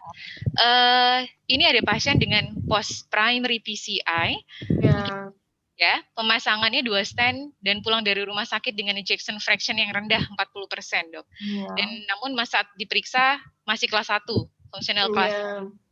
pasien mengatakan DPJP di rumah sakit masih membutuhkan tindakan pemasangan stent kembali, mungkin staging PCI maksudnya, dokter. PCI itu. Kapankah jangka waktu yang aman untuk dilakukan stent berikutnya sambil menunggu tindakan selanjutnya? Terapi apa yang bisa diberikan di vaskes primer? Berarti ini untuk HFrEF ya? HFrEF. Iya. Obat-obat berarti dia kan masalahnya karena koronernya. Jadi obat-obat untuk koroner tetap dilanjutkan. Kemudian pada pasien pos pemasangan stent ini coba dilihat dievaluasi. Biasanya kan dia dalam jangka waktu 12 bulan ke depan setelah dia pemasangan stent yang pertama, dia akan mendapatkan double antiplatelet, Aspilet dan clopidogrel atau maaf boleh sebut merek ya. Yang masuk di BPJS misalkan Brilinta. Nah, itu kita Grelor ya maksudnya dokter Ana. Ticagrelor ya. Ya, ticagrelor, golongan ticagrelor. Nah, itu tetap diberikan double antiplatelet sampai 12 bulan apabila tidak ada keluhan. Nah, misalkan pada pasien ini ada keluhan perdarahan, nah itu yang perlu kita evaluasi, bisa dikembalikan ke rumah sakit rujukan. Tetap dilanjutkan, paling tidak dari pemasangan stent pertama sampai staging berikutnya waktu paling dekat sih sekitar 6 bulan, tapi juga bisa lebih karena satu dan lain halnya mungkin penjadwalan di rumah sakitnya seperti itu. Jadi, yang perlu dilanjutkan adalah obat-obat koronernya, terutama double antiplateletnya ini harus dipastikan pasien nggak banyak lupa minumnya dan harus rutin minumnya. Terus ditambahkan mungkin staging PCI ini karena asuransi juga ya dok ya? Iya, misalnya terkait dengan itu masalah pembiayaan juga. Pembiayaan. Nah, harusnya memang kalau stenting itu harus selesai saat satu kali tindakan. Nah, jadi mungkin di era BPJS ini ya paling cepat 6 bulan ya dok ya. Tapi bisa ada rumah sakit yang bisa cepat 1 bulan kemudian staging tuh ada. Jadi ada rumah sakit swasta pakai BPJS 1 bulan staging itu ada. Yang penting. Tapi bayar nanti. Enggak nambah dok. Enggak nambah. Yang penting harus patuh, compliance-nya harus bagus untuk minum obat. Oke, untuk selanjutnya dok, ini sepertinya juga acute heart failure. Pilihan vasopresor apa yang paling tepat untuk tipe cold and wet? Jadi akralnya dingin namun kongestif ya dok ya ini. Dan kapan sebaiknya kita pertimbangkan menggunakan norepinefrin pada keadaan tersebut dan kapan kita menggunakan kombinasi dua vasopresor? Mungkin Dokter Fitri bisa menjelaskan? Ya mungkin di ACLS sudah ditekankan mungkin nanti ACLS ya dok, dokter umum yang tanya. Ya. Jadi tunggu jawabannya di situ biar lebih mantap ya nanti ya. Mantap gitu ya. Jadi memang pada kondisi shock kardiogenik kita kalau di ACLS itu pada kondisi shock kita harus lihat ini karena rate problem kah, karena pump problem kah, atau volume problem kah. Nah itu kita harus cari penyebabnya. Kalau karena rate, karena denyut jantung misalkan 40, nah kita lebih bermain di dopamin gitu ya dok. Kalau volume kita tambahkan dulu, kita challenge cairan. Kalau di pumping kita berikan dobutamin. Nah, tetapi di ACLS itu juga sudah diberikan kemudahan. Jadi misalkan tekanan darah sistoliknya di bawah 70, nah itu norepinefrin yang duluan gitu, Dok. Kalau tekanan darah di bawah 90 dengan shock, dengan tanpa shock itu bisa dopamin, dan kalau dengan tensi di bawah 90 dengan klinis shock bisa dobutamin. Jadi memang sudah diberikan tata cara di ACLS. Tetapi kalau saya ini shock kardiogeniknya karena apa gitu? Karena rate, karena volume kah, karena kontraktilitasnya karena ACS kah? Ya kalau memang shocknya karena ACS ya kita reperfusi, kita kirim, kita rujuk untuk dipasang sensing sehingga shocknya akan membaik. Tetapi memang perfusi diutamakan gitu ya dok ya. Baik, untuk pertanyaan-pertanyaan yang terkait dengan bisa terjawab di ACLS, mungkin akan saya skip dulu dan dipromokan lagi bahwa Perki Surabaya secara rutin melakukan ACLS. Kemudian untuk pertanyaan selanjutnya, mungkin yang mirip-mirip vasopresor saya skip ya dokter ya, karena pada prinsipnya sama. Selamat sore dokter, izin bertanya. kapan gagal jantung dirujuk ke vaskes primer? Yang kedua, adakah perbedaan terapi antara gagal jantung kanan dan kiri? Dokter Ana, kami persilahkan. Dirujuk ke vaskes primer apabila pada pasien ini sudah kita perbaiki kondisinya sebelumnya di rumah sakit, kemudian sudah berada pada kondisi euvolumi, sudah tidak bengkak, sudah tidak sesak untuk aktivitas dia sehari-hari. Intinya dia sudah ke NIHA 1, 2, paling tidak diusahakan ke NIHA 1. Tapi bisa kita kirim kembali ke vaskes primer. Untuk yang kedua, dokter, adakah perbedaan untuk terapi gagal jantung kanan dan kiri? Jelas berbeda, silakan. Ya, secara klinis kita bisa membedakan ini gagal jantung kanan apa kiri dari tanda dan gejalanya. Kalau dia pada gagal jantung kiri, dia lebih ke keluhannya sesak seperti itu. Nah, evaluasi tekanan darahnya, kemudian tadinya berapa untuk terapinya, berarti kan dia ke arah ke odem paru, bisa kita berikan diuretik, ACE juga, demikian juga dengan pada gagal jantung karena sebenarnya tidak banyak perbedaan secara apa ya? Secara look saja, secara ini. Tandanya tuh lebih jelas kalau gagal jantung. Tanda dan gejalanya yang lebih jelas. Kalau pada gagal jantung kanan, dia lebih ke asites, bengkaknya, tetapi tetap kondisi seperti itu dia kan ada suatu overload volume. Nah, itu yang perlu kita perbaiki. Perbedaan signifikan ada di sign dan simptom ya. Gagal jantung kiri lebih ke signs, gagal jantung kiri lebih ke simptom, sedangkan yang kanan lebih ke sign. Baik. Untuk terapi hampir pada umumnya sama ya dokter ya. Oke, untuk selanjutnya, maaf dok, mau bertanya, pasien dengan acute decompensated heart failure dengan cold weight. Oh enggak, ini sama sih dok, prinsipnya. Sama kayak yang tadi ya? Ya, sama seperti di ACLS. Baik, untuk ini dokter, mohon izin bertanya bagaimana dari dokter Ayu Desi Prabawati, bagaimana terapi lini pertama beta blocker dan ACE inhibitor pada saat pandemi COVID-19? Apakah ACE inhibitor masih boleh diberikan? Ini memang jadi isu menarik tentang ACE inhibitor. Silakan yang akan menjawab terlebih dahulu, siapa? Mungkin saya jawab dulu ya dok ya. Dokter Fitri silakan. Jadi, Perki sudah mengeluarkan surat edaran bahwa tidak boleh menghentikan ACE inhibitor pada kondisi memang diperlukan, yaitu misalkan gagal jantung dan lain-lain. Karena memang masih kontroversial, dan manfaatnya ACE inhibitor sebagai backbone itu sudah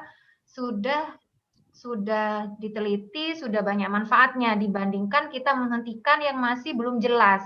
Jadi sudah lama sejak awal COVID, Perki sudah memberikan klarifikasi bahwa tetap minum obat sesuai dengan anjuran dan jangan men-stop ACE inhibitor jika memang dibutuhkan. Seperti itu, dok. Jadi intinya memang kita tidak bisa menghentikan inhibitornya ya dokter ya.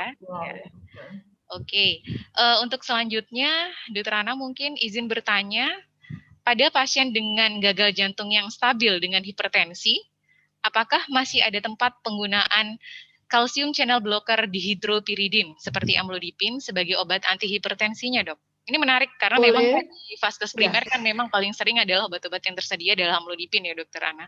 Ya, masih boleh diberikan apalagi pada pasien itu apabila dia ada gangguan renal juga. Amlodipin masih boleh diberikan karena dia juga bermanfaat untuk kondisi renalnya. Siap, Dokter Fitri mau menambahkan atau sudah cukup?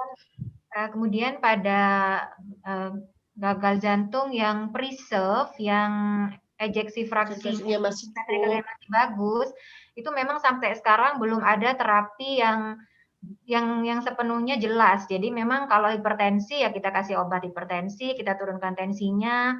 Kalau diabetes kita obati komorbidnya. Jadi seperti kalau kongesif kita kasih diuretik. Jadi memang boleh-boleh aja. Jadi kalau pada pasien gagal jantung karena hipertensi kita turunkan tensinya. Yap. Tadi ada yang menanyakan, Dok, untuk jenis beta blocker yang bisa digunakan untuk heart failure, berapa target heart failure yang diharapkan, Dokter Ana? Target heart failure yang diharapkan atau target heart rate? Target heart rate pada heart failure yang diharapkan berapa? Ketika jadi dia menanyakan jenis beta blockernya apa, dan targetnya berapa nih, Dok? Gitu.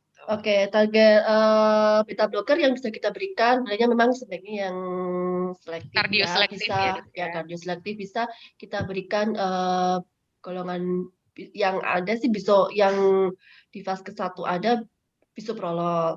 Nah, ini target heart rate kita dikembalikan ke target heart rate yang range 60 sampai 100, tapi bisa mungkin ya di bawah 90 lah. Kalau sudah 90 ke atas itu masih lebih cenderung mendekati ke takikardi ya. Jadi kita bawa ke range 60 sampai 100 tetap. Baik, Dokter Fitri ada tambahan untuk target heart rate? Jadi tetap ingatlah filosofi penyu ya, Dok ya. Jadi beta blocker itu bisa meningkatkan survival rate pada heart failure, dan targetnya dari SC guideline itu heart rate di bawah 70 kali per menit. Jadi kita evaluasi turunkan heart rate sampai di bawah 70 kali per menit, bisa dengan beta blocker, ivabradin, kita bisa berikan digoxin pada yang end stage, misalkan dengan obat-obatan sudah optimal masih failure, masih NIHA di atas NIHA 2, kita bisa tambahkan digoxin sekaligus juga untuk menurunkan heart rate-nya. Targetnya tetap heart rate di bawah 70 ya, Dok. Betul, jadi kadang ini memang para GP atau teman sejawat sekalian ketakutan, Dok, ketika menanyakan, kok ini heart rate-nya hanya 60, heart rate-nya hanya 50, padahal sebetulnya ini yang kita tunggu. Maksudnya ini bahwa pasien, betul, ini adalah pasien-pasien yang stabil. Jadi jangan takut. Mungkin kalau misalnya di bawah 50 mungkin kita mulai aware ya, Dok ya. Kalau masih 50 sampai 70 masih dianggap aman. Betul. Baik, untuk selanjutnya, Dok, kalau untuk diuretik dari Anonimus juga ini, Dok, apa patokan untuk bisa dihentikan atau ditingkatkan dosisnya, Dok? Kalau untuk diuretik bisa tadi sudah ada yang tanya ya, kalau untuk diuretik kita boleh menghentikan kalau pasiennya sudah kondisi euvolemi, sudah tidak ada sesak, tidak ada bengkak, sampai pemberian dosis terkecil misalkan 20 mg. Itu kan sudah separuh aja kan furosemidnya, itu boleh kita hentikan. Kita naikkan apabila dengan dosis itu, jadi menaikkannya bisa dosisnya ditingkatkan atau caranya langsung dosisnya ditingkatin atau frekuensi pemberiannya semula hanya pagi hari saja, tapi masih bengkak.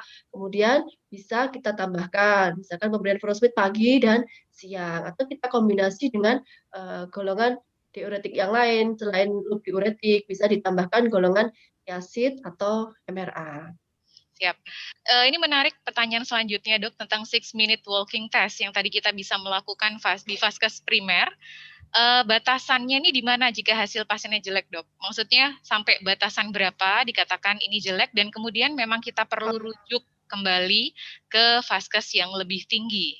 Mungkin tadi Dokter Ana sudah menjelaskan tentang 6-minute walking test. Oke. Jadi ada beberapa penelitian kalau kemampuan istilahnya rata-rata daya tempuh kalau pada perempuan sekitar 500 untuk wanita sehat ya, sedangkan laki-laki 580. Nah, nanti dari situ kan kita hitung dari jarak tempuhnya, kita hitung ininya dulu, match-nya dulu, dia berapa kapasitasnya. Selain dari itu, kapan kita rujuk balik, kita kembalikan ke ini maksudnya dikembalikan ke pusat rujukan ya? Betul, Dok. Ini ceritanya dari puskesmas. Betul, dari vaskes primer melakukan 6-minute walking test. Ini dikatakan memburuk, bagaimana, Dok? Supaya ini, oh ini berarti kriterianya ini harus kita rujuk lagi ke vaskes yang lebih tinggi. Oke. Itu batasannya berapa meter mungkin, Dokter Ana? Berarti kalau yang normalnya kan bisa sampai ke 500. Nah, beberapa yang saya baca seperti itu kalau perempuan, kalau laki-laki sekitar 580. Nah, sebenarnya begini yang perlu kita garis bawahi. Kapan sih kita mengembalikan pasien ini ke rujukan? Apabila pasien ini terhadap pemberian diuretik dia resisten, sudah diberikan diuretik dan dengan catatan pasien ini compliance-nya juga baik. dia dietnya juga bagus, kemudian minum obatnya juga rutin, sudah dicoba untuk menaikkan dosis diuretik tapi keluhannya masih ada, nah berarti kan itu memerlukan intervensi lanjut, entah obat-obat yang golongan yang tidak ada di vaskes primer atau perlu intervensi, misalkan dia sudah resisten, jadi perlu dilakukan ultravitasi, itu yang dikembalikan ke pusat rujukan. Nah, kita melaksanakan 6-minute walking test ini untuk menentukan kapasitas fungsional pasien ini nih, setelah stabil di puskesmas nih. Jadi dia boleh ngapain aja. Kalau pasien kan tadi ada indikasi dan kontraindikasinya ya untuk dilaksanakan 6-minute walking test ya. Ada indikasi absolut dan indikasi kontraindikasi relatif. Nah, kalau pasiennya masih sesak sekali, dia ini aja, misalkan duduk aja dia sudah sesak, kan nggak mungkin juga kita lakukan 6-minute walking test. Jadi yang kita kerjakan adalah pada pasien yang stabil. Oke, mungkin satu pertanyaan lagi dok, sementara sambil kita nunggu nanti ada break untuk promo SCU kembali.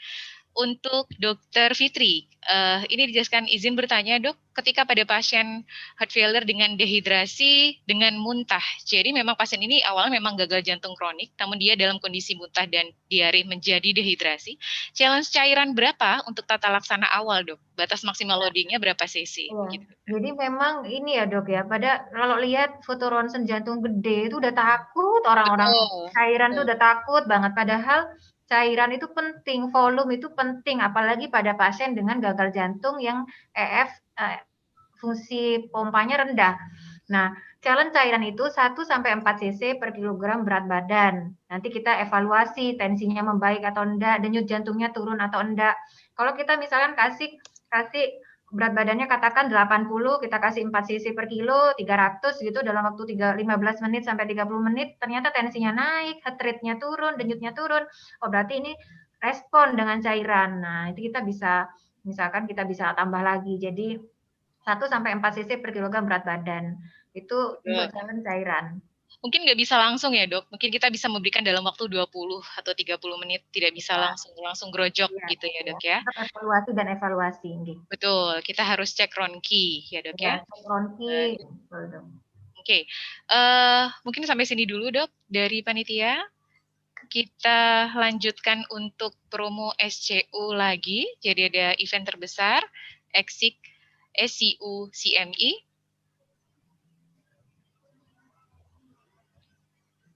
Jangan dilewatkan pada tanggal 18 sampai 20 Desember. Speakernya ini nggak cuma dari nasional, tapi juga internasional. Jadi jangan dilewatkan untuk ilmu-ilmu yang terkini. Untuk beberapa pertanyaan yang belum bisa dijawab di sini, nanti juga kita akan mencoba menjawabnya di IG atau Instagram Perki. Jadi jangan lupa follow Instagram Perki Surabaya. Ini sambil dijawab. Ini nggak cuma dari nasional, tapi juga internasional. Jadi jangan dilewatkan. Assalamualaikum warahmatullahi wabarakatuh. Sudah pada tahu belum akan ada acara simposium kardiovaskular terbesar di Indonesia Timur. Jadi di bulan Desember nanti untuk pertama kalinya akan ada gabungan 4 simposium besar kardiovaskular di Surabaya, yaitu ESITS, CMI, SCU, dan ACEM. Pada acara kali ini akan banyak mengundang speaker dari lokal Indonesia maupun internasional. So, come and join. Pada tahu belum akan ada acara simposium kardiovaskular terbesar di Indonesia Timur. Jadi di bulan Desember nanti untuk pertama kalinya akan ada gabungan 4 simposium besar kardiovaskular di Surabaya.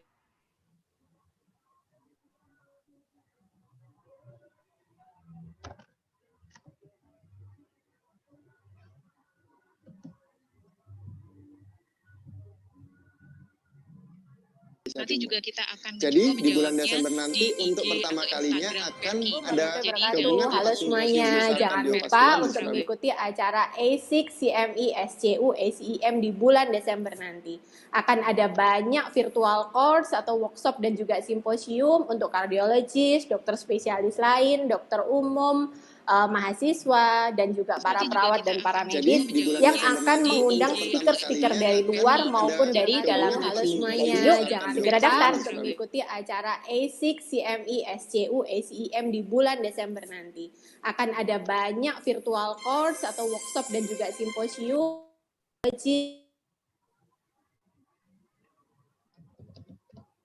Baik, ini memang kita sengaja ulang-ulang karena memang ini adalah event terbesar, jangan sampai terlewat tanggal 18 sampai 20 Desember 2020. Baik, mungkin ada lagi pertanyaan yang akan dijawab yang mungkin menurut Dr. Ana atau Dr. Fitri menarik dari Q&A yang tadi? Masih ada sisa waktu sekitar 10 menit, Dokter.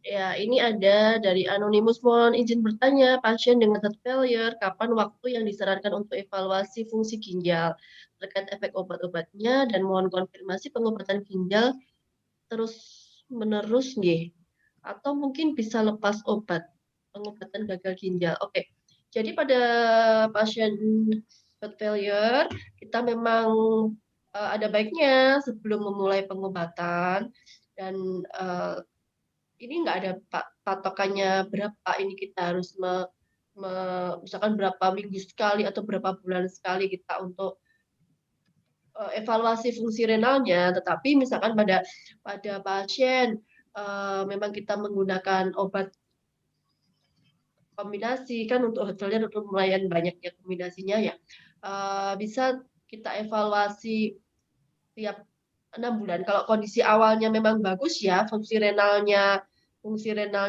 baik, itu 6 bulan kita evaluasi untuk pemberian fungsi renalnya bisa kita kerjakan seperti itu. Tetapi kalau di awal memang sudah fungsi renalnya sudah agak mepet-mepet batas atasnya, mungkin waktu bisa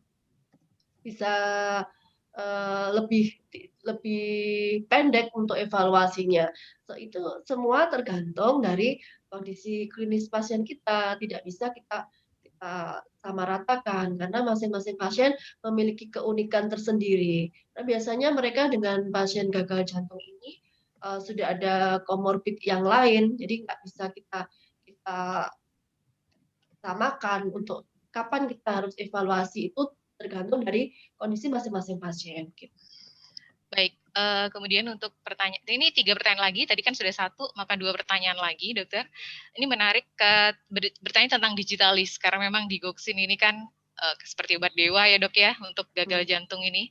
Nah, kenapa digitalis ini merupakan pilihan yang terakhir Dok, pada pasien dengan gagal jantung dan atrial fibrilasi? Bagaimana peranan digoxin dalam gagal jantung dengan atrial fibrilasi sebagai rate control? Mungkin bisa diganti Dokter Fitri?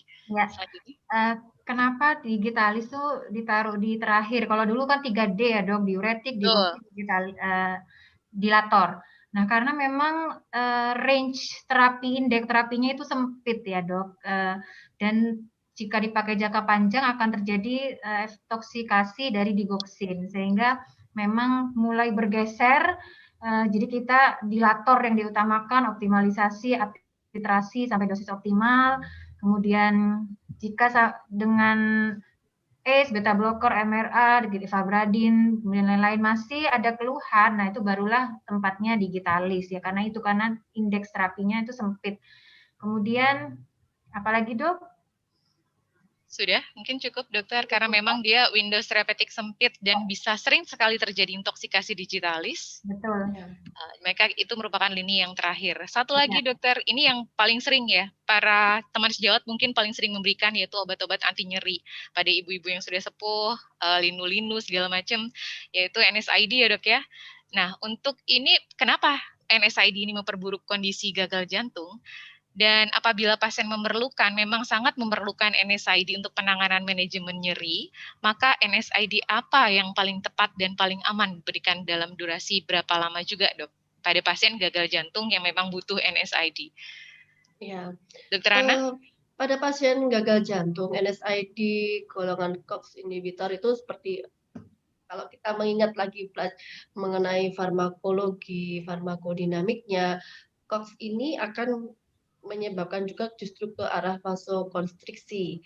Nah, jadi pada pasien ini saja sudah ada masalah mengenai kondisi di jantungnya. Semakin ada faktor memicu vasokonstriksi, kita akan semakin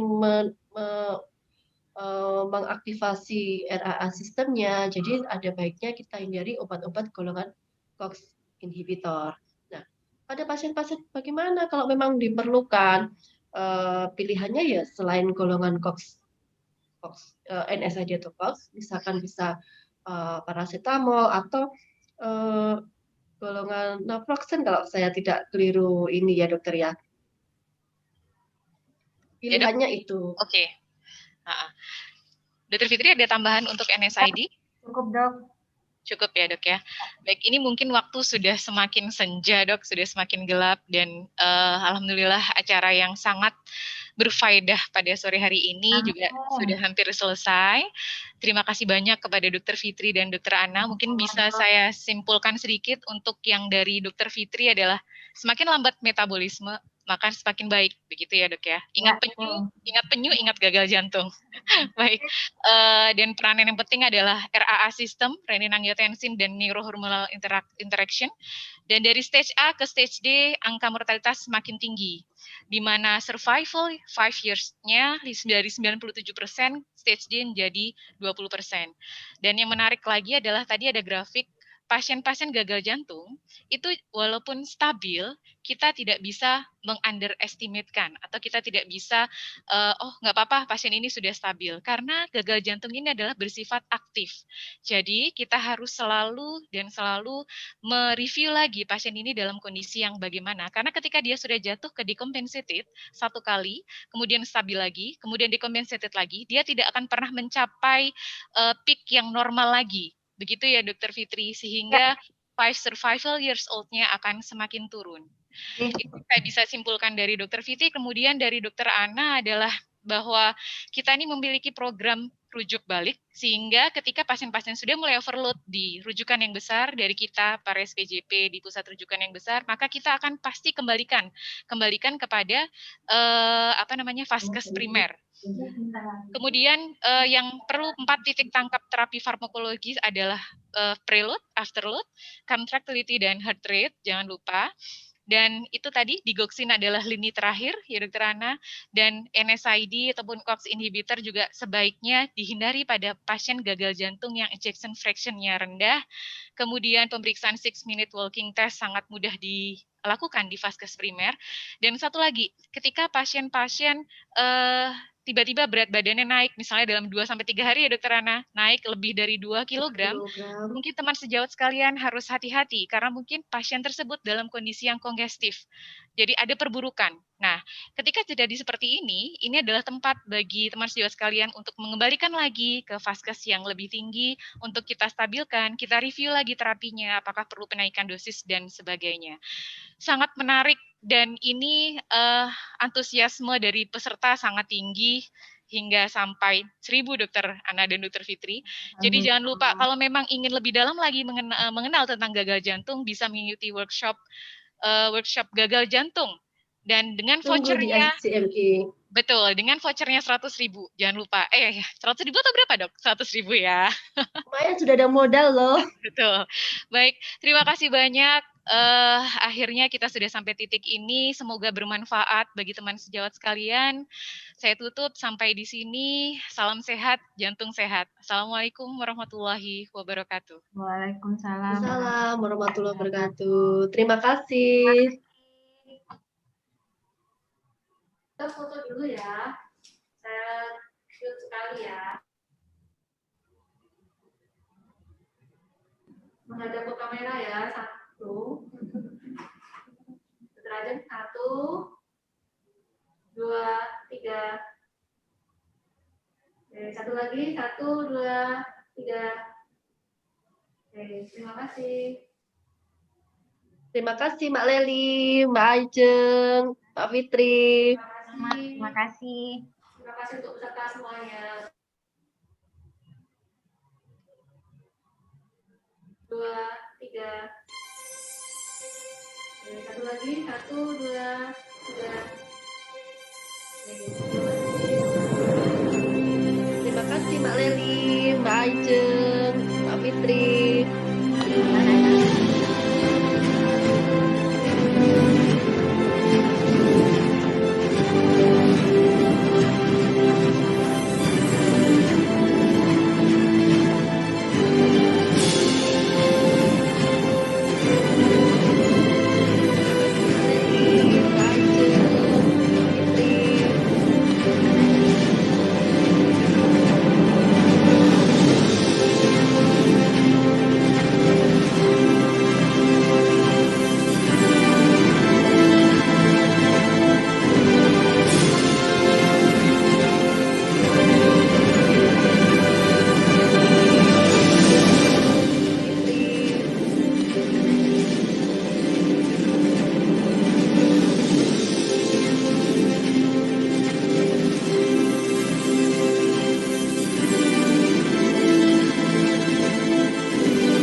Dok, ini ada yang mau foto bersama pembicara, boleh nggak?